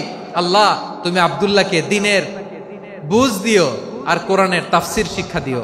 বিশ্বনবীর এই দোয়া এমন লাগছে, উনি রাইসুল মুফাসসিরিন, এই পৃথিবীতে যত মুফাসসির ছিল, যত মুফাসসির আসবে, সকল মুফাসসিরের সম্রাট হিসেবে স্বীকৃত হয়েছেন আব্দুল্লাহ ইবনে আব্বাস। বিশ্বনবী ওনারে আজান শিখান নাই, বিশ্বনবী ওনারে ল্যাঙ্গুয়েজ শিখান নাই, বিশ্বনবী ওনারে অ্যাম্বাসাডর বানান নাই, হাতে কলমে শিক্ষা দিয়েছেন। ছোট্ট মানুষ, বিশ্বনবী ইন্তেকাল করলেন, আবু বকরের সময় গেল, ওমরে ফারুকের খেলাফত, তখনও তিনি তরুণ। ওমরে ফারুক রাদিয়াল্লাহু তাআলা আনহু ওনার ক্যাবিনেট মিনিস্ট্রির বৈঠকে এই আব্দুল্লাহ ইবনে আব্বাসকে পাশ দিয়ে বসায় রাখতেন। বয়স্ক সাহাবারা এটা পছন্দ করতো না, তারা বলতো ঘটনা কি, আব্দুল্লাহর মতো ছেলে নাতি আমাদের আছে, এরা কেন রাখে ওমরে ফারুক? ওমরে ফারুক এটা টের পেলেন, তিনি বুঝতে পারলেন যে ক্যাবিনেট মেম্বাররা এটা পছন্দ করে না, ছোট্ট আব্দুল্লাহরা কেন রাখি, কেন যে রাখি, এটা একদিন বুঝাবো। একদিন মিটিং এ তিনি সবাইকে বললেন ইদা জাআ নাসরুল্লাহি ওয়াল ফাতহ। এই আয়াত দ্বারা উদ্দেশ্য কি বলেন তো মুরব্বী সাহাবীরা? এক সাহাবী বলেন এই সূরা দ্বারা উদ্দেশ্য, আল্লাহ বলেছেন আমাদেরকে বিভিন্ন ল্যান্ড, বিভিন্ন এলাকা বিজয় করতে হবে। ওমরে ফারুক বললেন না, হয়নি। আরেকজন বললেন বিজয় হওয়ার পর আমাদের বেশি বেশি আল্লাহর বরত্বের ঘোষণা দিতে হবে, এটা উদ্দেশ্য। ওমরে ফারুক বললেন না, হয় নাই। যারা জিজ্ঞেস করেন কেউ পারে না। সব শেষে বিশ্বনবী ছোট্ট আব্দুল্লাহরে বলেন আব্দুল্লাহ ইদা জাআ নাসরুল্লাহি ওয়াল ফাতহ এর দ্বারা উদ্দেশ্য কি বলো তো? ছোট্ট আব্দুল্লাহ বলেন হুয়া আজালু রাসূলিল্লাহ। এই আয়াত দ্বারা বিশ্বনবীর বিদায়কে উদ্দেশ্য নেওয়া হয়েছে। ওমরে ফারুক বললেন হাযা হুয়া, এটাই তো সঠিক উত্তর, এটাই সঠিক তাফসীর এই আয়াতের। কারণ ইদা জাআ নাসরুল্লাহি ওয়াল ফাতহ, যখন আল্লাহর সাহায্য আর বিজয় আসবে, ওয়া রাআইতান নাসা ইয়াদখুলুনা ফি দীনিল্লাহি আফওয়াজা, আপনি দেখবেন দলে দলে ঢলে ঢলে বানের পানির মতো মানুষ ইসলামের দিকে ঢুকতেছে, ইসলামের বিজয় হয়েছে। তো ইসলামের বিজয়ের মিশন নিয়ে নবী আসছে, বিজয়ী যখন হয়ে গেছে এখন তো নবীর বিদায় হবে। জোরে বলেন ঠিক কিনা? কোন সাহাবী এই সূক্ষ্ম কথাটা ধরতে পারে নাই, ওই আব্দুল্লাহ ছাড়া। আব্দুল্লাহ যখন উত্তর দিছে সব সাহাবীদের টনক নড়েছে। এরপর থেকে কোন ক্যাবিনেট মিটিং এ আর কোন সাহাবারা কোনো প্রশ্ন করে নাই, আওয়াজ করে পড়েন সুবহানাল্লাহ। বিশ্বনবী আব্দুল্লাহ ইবনে আব্বাসকে দ্য এডুকেটর অফ দ্য উম্মাহ, উম্মার শিক্ষাবিদ হিসেবে গ্রহণ করেছেন। আওয়াজ করে পড়তে হবে আল্লাহু আকবার। সাহাবীদের নামগুলো মনে থাকবে? এক নম্বরে আবু মাহজুরা, মুয়াজ্জিন বানাইছেন। যায়েদ ইবনে সাবিত, দোভাষী, ট্রান্সলেটর অফ প্রফেট, এবং তিনি ছিলেন বিশ্বনবীর ব্যক্তিগত সচিব। মুসআব ইবনে উমাইর, the first ambassador and diplomat of Islam. আব্দুল্লাহ ইবনে আব্বাস, এই উম্মার সবচেয়ে বড় এডুকেটর, শিক্ষাবিদ। আরেকজন ছিল আব্দুল্লাহ ইবনে মাসউদ রাদিয়াল্লাহু তাআলা। দুই আব্দুল্লাহ, আব্বাস গেল, আরেকজন হচ্ছে মাসউদ। মক্কার তরুণ, ছাগল পালতো মুশরিকের। বিশ্বনবী আর আবু বকর রাদিয়াল্লাহু তাআলা আনহু একবার গেলেন, যে দেখে এই তরুণ দাঁড়ায় আছে। বিশ্বনবী বলেন আমি খুব ক্ষুধার্ত, তোমার কাছে কি দুধ আছে ছাগলের? আব্দুল্লাহ ইবনে মাসউদ বলে আছে। ওয়ালাকিন আনা মু'তামান, কিন্তু যে দুধ আছে এটা আমানতের, আমি দিতে পারবো না। বিশ্বনবী এইটা শুনেই তার টার্গেট করে ফেলছে। আনা মু'তামান, দুধ আছে কিন্তু এটা আমার মালিকের, আমি তো দরদ দেখাই আমার মালিকের দুধ, আপনি পথিক, আপনারে দিতে পারি না। বিশ্বনবী টার্গেট করে ফেলছেন, এরে আমার কাজে লাগাইতে হবে। বিশ্বনবী বললেন আচ্ছা ঠিক আছে দুধ দিও না, কিন্তু এমন ছাগি আছে কিনা যেই ছাগির সাথে কোনো ছাগলের মিলন হয় নাই, তার ওলানে দুধও আসে নাই, বাচ্চাও নাই, এরকম ছাগির থেকে যদি আমি দুধ খাই তাহলে তো সমস্যা নাই। বলতেছে এরকম ছাগির থেকে দুধ খাইলে সমস্যা নাই, কারণ এরকম ছাগির ওলান থেকে দুধ আসবেও না। বলতেছে ঠিক আছে এরকম একটা ছাগি নিয়ে আসা হলো। বিশ্বনবী বিসমিল্লাহ বলে ওই ছাগির ওলানে হাত দিলেন। হাত দিতে দেরি, পুরো ওলানটা দুধে ভরে যেতে দেরি হয় না। বিশ্বনবী আর আবু বকর রাদিয়াল্লাহু তাআলা আনহু দহন করে পেট ভরে খেলেন। এই দৃশ্য আব্দুল্লাহ ইবনে মাসউদের হৃদয়ে দাগ কাটলো। এই মুজিজা দেখে তিনি বললেন আশহাদু আল্লা ইলাহা ইল্লাল্লাহ ওয়া আশহাদু আন্না মুহাম্মাদুর রাসূলুল্লাহ। তিনি ষষ্ঠ মুসলিম ছিলেন, 6 নম্বর মুসলমান। ওনাকে টার্গেট করে বিশ্বনবী দেখলেন এমন ইন্টেলেকচুয়াল ব্রেন, উনি সূক্ষ্ম সূক্ষ্ম জিনিস বুঝে বেশি, ফিকহি জ্ঞান ওনার মধ্যে বেশি। বিশ্বনবী ওনাকে কোরআনের জ্ঞান শিক্ষা দিতে লাগলেন। উনি বিশ্বনবী সবার কাছে কোরআন শোনায়, কিন্তু বিশ্বনবী নিজে আব্দুল্লাহ ইবনে মাসুদের কাছ থেকে কোরআন শুনতো। বিশ্বনবী একবার বললেন, ইকরা আলাইয়া ইয়া মাসুদ। ইবনে মাসুদ একবার শোনাও তো কোরআন দেখি। আব্দুল্লাহ ইবনে মাসুদ বলে, আকরাউ আলাইকা ওয়া আলাইকা উনজিল। নবী, আপনার উপর কোরআন নাজিল হয় আর আমি আপনার সামনে কোরআন পড়ব। বিশ্বনবী বললেন, ইন্নী উহিব্বু আন আসমাআহু মিন গায়রি। আমি নিজে পড়তে যেমনি ভালোবাসি, অন্যে পড়ুক আমি শুনবো, এটাও আমি ভালোবাসি। সূরা নিসা তিনি তেলাওয়াত করে শুনিয়েছেন। এমন সূক্ষ্ম বিষয় বিশ্বনবী উনাকে ধরিয়ে দিয়েছেন। উনি হয়ে গিয়েছেন আব্দুল্লাহ ইবনে আব্বাস, হয়েছেন রাইসুল মুফাসসিরিন, উনি হয়ে গিয়েছেন ফাকিহুল উম্মাহ। ওনার চাইতে বড় ফকি এই পৃথিবী আর দেখবে না। চিল্লায় বলেন সুবহানাল্লাহ।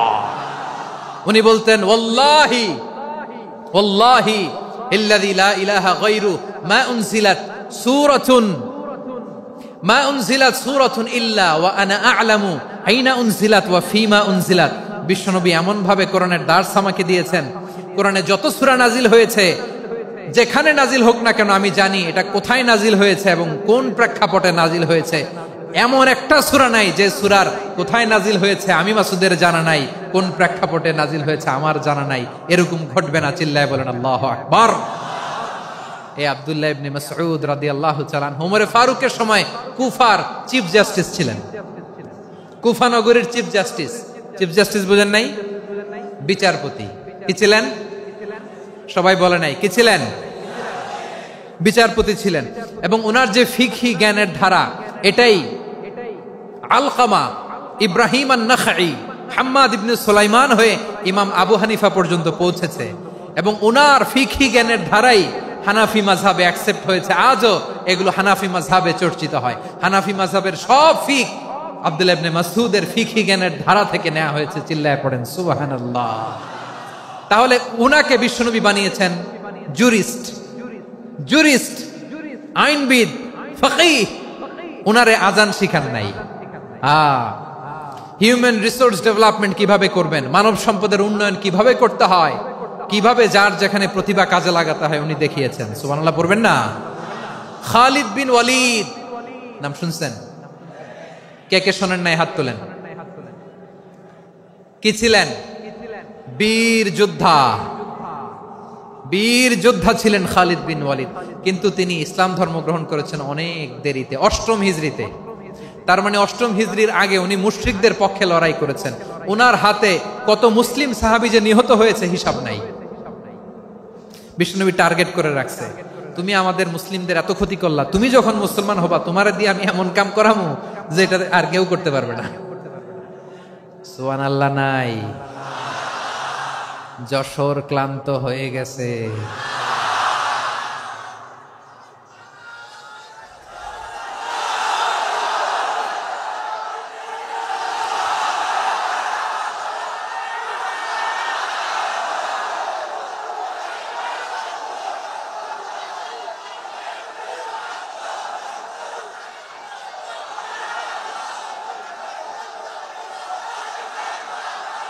মাশাআল্লাহ। বসুন। খালিদ বিন ওয়ালিদ রাদিয়াল্লাহু তাআলা 8ম হিজরিতে মুসলিম হয়েছেন, মক্কা বিজয়ের আগে। তো মক্কা বিজয়ের আগে যখন মুসলিম হয়েছেন, এর আগে কি করছেন? কাফিরদের সাথে যুদ্ধ করেছেন। উনি উহুদের যুদ্ধে মুসলমানদের যে পরাজয় ভাব, কঠিন পরিস্থিতির মুখোমুখি উনার কারণে পিছন থেকে এমন আতর্কিত আক্রমণ করেছেন, মুসলমানদেরকে কচুকাটা করেছেন। 8ম হিজরিতে আল্লাহ তাআলা হেদায়েতের নূর দিয়ে ওনার হৃদয়টাকে উজালা করে দিলেন। লা ইলাহা এটা এমন বাণী যার হৃদয়ে একবার টাচ খাবে, এইটা থেকে সে আর পালিয়ে বেড়াতে পারে। ঝিনুকের ভেতর লুকিয়ে থাকে যেমন মতি, ঝিনুকের ভেতর লুকিয়ে থাকে যেমন মতি, কলমা শাহাদাতে আছে আল্লাহর জ্যোতি, কলমা শাহাদাতে আছে আল্লাহর জ্যোতি। ঠিক কিনা বলেন? মক্কা বিজয়ের আগে মুসলিম হলেন, হওয়ার পরেই বিশ্বনবীর টার্গেট ফুলফিল হলো। ওই যে টার্গেট করে রেখেছেন আর দোয়া করেছেন, খালিদ বিন ওয়ালিদ যদি মুসলিম হয় তাকে আমি মিলিটারি চিফ বানাবো। ওনাকে আজান শিখান নাই, ওনারে কান ধইরা নামাজের এই মাথা থেকে ওই মাথা আনান নাই, ফিকহি কোরআনের সূক্ষ্ম তাফসীর ওনারে শিখান নাই, অ্যাম্বাসেডর বানান নাই। বিষ্ণু ইসলাম উনাকে সামরিক অভিযানে প্রেরণ করেছেন। সামরিক অভিযানে তিনি প্রেরণ করেছেন। উনার জীবদ্দশায় উনার নেতৃত্বে যতগুলো যুদ্ধ হয়েছে একটা যুদ্ধেও তিনি পরাজয় বরণ করেন নাই। ওমরে ফারুকের সময়কালে তিনি চিফ অফ মুসলিম মিলিটারি মানে মুসলিম সেনাপতি হয়েছেন। যশোর আওয়াজ করো, ঠিক কিনা বলো? সেনাপতি, মুসলিম সেনাপতি। তাহলে কিভাবে হিউম্যান রিসোর্স ব্যবহার করতে হয় গোটা বিশ্ব আমার নবীর কাছ থেকে শিখে না। খালিদ বিন ওয়ালিদ, ওনাকে বিশ্বনবী একটা উপাধি দিয়েছেন। উপাধিটা হচ্ছে সাইফুল্লাহিল মাসলুল, আল্লাহর নাঙ্গা তরবারি, আল্লাহর খোলা তরবারি, দ্য ওপেন সোর্ড অফ আল্লাহ। খালিদ বিন ওয়ালিদ মুসলিম সেনাপতি। হাসান বিন সাবেত নাম শুনছেন? দেখি উনি কি ছিল বলেন। রাসূলের সভা কবি, কালচারাল হিজিমনিকে ডিফিট করার জন্য। উনি ভালো অস্ত্র চালানো জানতেন না, ওই কাজে উনি যেতেন না। উনার ছিল কাব্য প্রতিভা। কাব্য প্রতিভা, কাফিররা কবিতা দিয়ে নবীকে গালি দিত। বিশ্বনবী বলতেন, ইয়া হাসান আজিব আন রাসূলিল্লাহ, তুমি নবীর হয়ে কাফেরদের এই কথাগুলোর জবাব দাও। বিশ্বনবীর একটা মিম্বার ছিল। বিশ্বনবীর মিম্বারের পাশাপাশি মসজিদে নববীতে এই হাসান বিন সাবেতের জন্য বিশ্বনবী একটা স্পেশাল মিম্বার বানিয়ে দিয়েছেন। এখান থেকে তুমি জবাব দাও। এবং বিশ্বনবী বলেছেন, আল্লাহুম্মা আইয়িদহু বিরূহিল কুদুস। আল্লাহ, হাসান আমার পক্ষে জবাব দেয়, তুমি জিব্রাইল মারফত তাকে সাহায্য পাঠাইয়া দিও। রাসূল সাল্লাল্লাহু আলাইহি ওয়াসাল্লামের সভা কবি, the poet of the prophet, নবীর কবি। উনি কবিতা দিয়ে এমন উচ্চাঙ্গের ভাষায় কবিতা দিয়ে তিনি জবাব দিতেন, কাফিরদের গা শিহরে যেত, তাদের হৃদয়ে আগুন ধরে যেত। তাহলে এরকম কবিরও দরকার আছে না নাই? এখন যাকে আল্লাহ দিছে কাব্য প্রতিভা, এরা যদি আপনি যুদ্ধের ময়দানে পাঠান হবে? যারে দিছে সুরেলা গলা, এরা যদি অ্যাম্বাসেডর বানান হবে না। হাসান বিন সাবেত ছিলেন বিষ্ণু ইসলামের কবি। হুযাইফা ইবনুল ইয়ামান বিশ্বনবীর গোয়েন্দা বিভাগের প্রধান। কিসের প্রধান? হুযাইফা ইবনুল ইয়ামান। ওনার ছিল ডিটেকটিভ মাইন্ড, ডিটেকটিভ মাইন্ড, গোয়েন্দা বিভাগের প্রধান। এবং উনি হচ্ছেন সাহিবু সিররি রাসূলিল্লাহ, রাসূল সাল্লাল্লাহু আলাইহি ওয়াসাল্লামের গোপন তথ্যের ধারক বাহক। নবীর যেই কথা কেউ জানে না, সব হুযাইফার পেটের ভিতরে ছিল। সুবহানাল্লাহ পড়েন। মদিনার যত ইহুদিদের একটা লিস্ট ছিল, এই লিস্ট শুধু দুইজন জানতো, বিশ্বনবী আর হুযাইফা। সুবহানাল্লাহ পড়বেন না? তাহলে উনাকে কোন দায়িত্ব দিছে? কোন বিভাগ? যশোর আওয়াজ করো, কোন বিভাগ? গোয়েন্দা বিভাগের হেড ছিল। খন্দকের যুদ্ধে প্রচন্ড আজকের মতো শৈত্য প্রবাহ, মাটি খনন করতে করতে সাহাবীদের পেটে ক্ষুধা নাই, দাঁড়াইতে পারে না নামাজের জন্য, এত ক্লান্ত, ক্ষুধা, ক্লান্ত, শ্রান্ত। বিশ্বনবী বললেন, কে আছো? এই কঠিন শীত, এই ভয় আর ক্ষুধার মধ্যেও খন্দকের পরীক্ষার টপকে শত্রু শিবিরে যে আমাকে তথ্য দিবা, কে আছো? কারো গায়ে শক্তিই নাই যে দাঁড়াবে, কেউ দাঁড়ায় না। বিশ্বনবী তখন নিজে হুযাইফাকে ডাক দিলেন, হুযাইফা, যে আমাকে আজকে শত্রু শিবিরের তথ্য এনে দিবে, সে জান্নাতে আমার মোরাফাকা, আমার সঙ্গী হবে। হুযাইফা রাদিয়াল্লাহু ইবনুল ইয়ামান জীবনের ঝুঁকি নিয়ে এই ক্ষুধা, শৈত্য প্রবাহ, কোল্ড ওয়েভস কে উপেক্ষা করে পরীক্ষা টপকে শত্রু শিবিরে যে সবার কথাগুলো চুপে চুপে শুনে বিশ্বনবীর দরবারে এসে গোয়েন্দাদের মতো তথ্য সরবরাহ করেছে। বিশ্বনবীর গোয়েন্দা বিভাগের প্রধান হুযাইফা ইবনুল ইয়ামান ইন্টেলিজেন্স বিভাগ চালাতেন। মুনাফিকদের নাম ওনার কাছে ছিল। মুআয ইবনে জাবাল মদিনা রাষ্ট্রের সবচেয়ে সিনিয়র আমলা ছিলেন। আমলাতন্ত্র চিনেন তো? প্রশাসনিক কাজ যারা চালায়, অ্যাডমিনিস্ট্রেশন বুঝেন না? The department of administration. মদিনার রাষ্ট্রের সিনিয়র আমলা মুআয ইবনে জাবাল মুতাখাসসিসুন ফিল হালাল ওয়াল হারাম, হালাল হারামের স্পেশালিস্ট ছিলেন। বিশ্বনবী উনাকে ইয়ামানের গভর্নর করে পাঠিয়েছেন। বলেছেন, ইন্নাকা তা'তি কওমান আহলা কিতাব, এমন গোষ্ঠীর কাছে যাবা যারা ইহুদি নাসারা, আগে শাহাদা পড়লে এরপরে নামাজের দাওয়াত দিও, নামাজ পড়লে যাকাতের দাওয়াত দিও। গভর্নরের অ্যাটিটিউড যেমন থাকে তেমন অ্যাটিটিউড ধরে রেখো। সুবহানাল্লাহ পড়েন। তাহলে মুআয ইবনে জাবালকে দিয়ে বিশ্বনবী কবিতা লেখায় নাই, চিঠি লেখায় নাই, আজান দেওয়ায় নাই। সুবহানাল্লাহ পড়বেন না? সব শেষ সাহাবী বলি আবু হুরায়রা রাদিয়াল্লাহু তাআলা, নাম শুনছেন? বিড়ালের বাবা কি করতেন? খালি হাদিস মুখস্থ করতেন। উনি বলতেন আলজামু রাসূলুল্লাহ আলা মিল ইবাতনি, আমার শুধু পেটের ক্ষুধার বন্দোবস্ত হইলে আমি নবীর সঙ্গ ছাড়তাম না। আমার আনসার সাহাবারা ক্ষেত খামারের কাজ করত, আমার মুহাজির সাহাবারা ব্যবসা করত, আর আমি নবীর সাথে সাথে থাকতাম। শুধু সকাল বিকাল দুই বেলা যদি আমার খাবারের বন্দোবস্ত হয়, আমি আর নবীর লক ছাড়ি না। সুবহানাল্লাহ কইবেন না?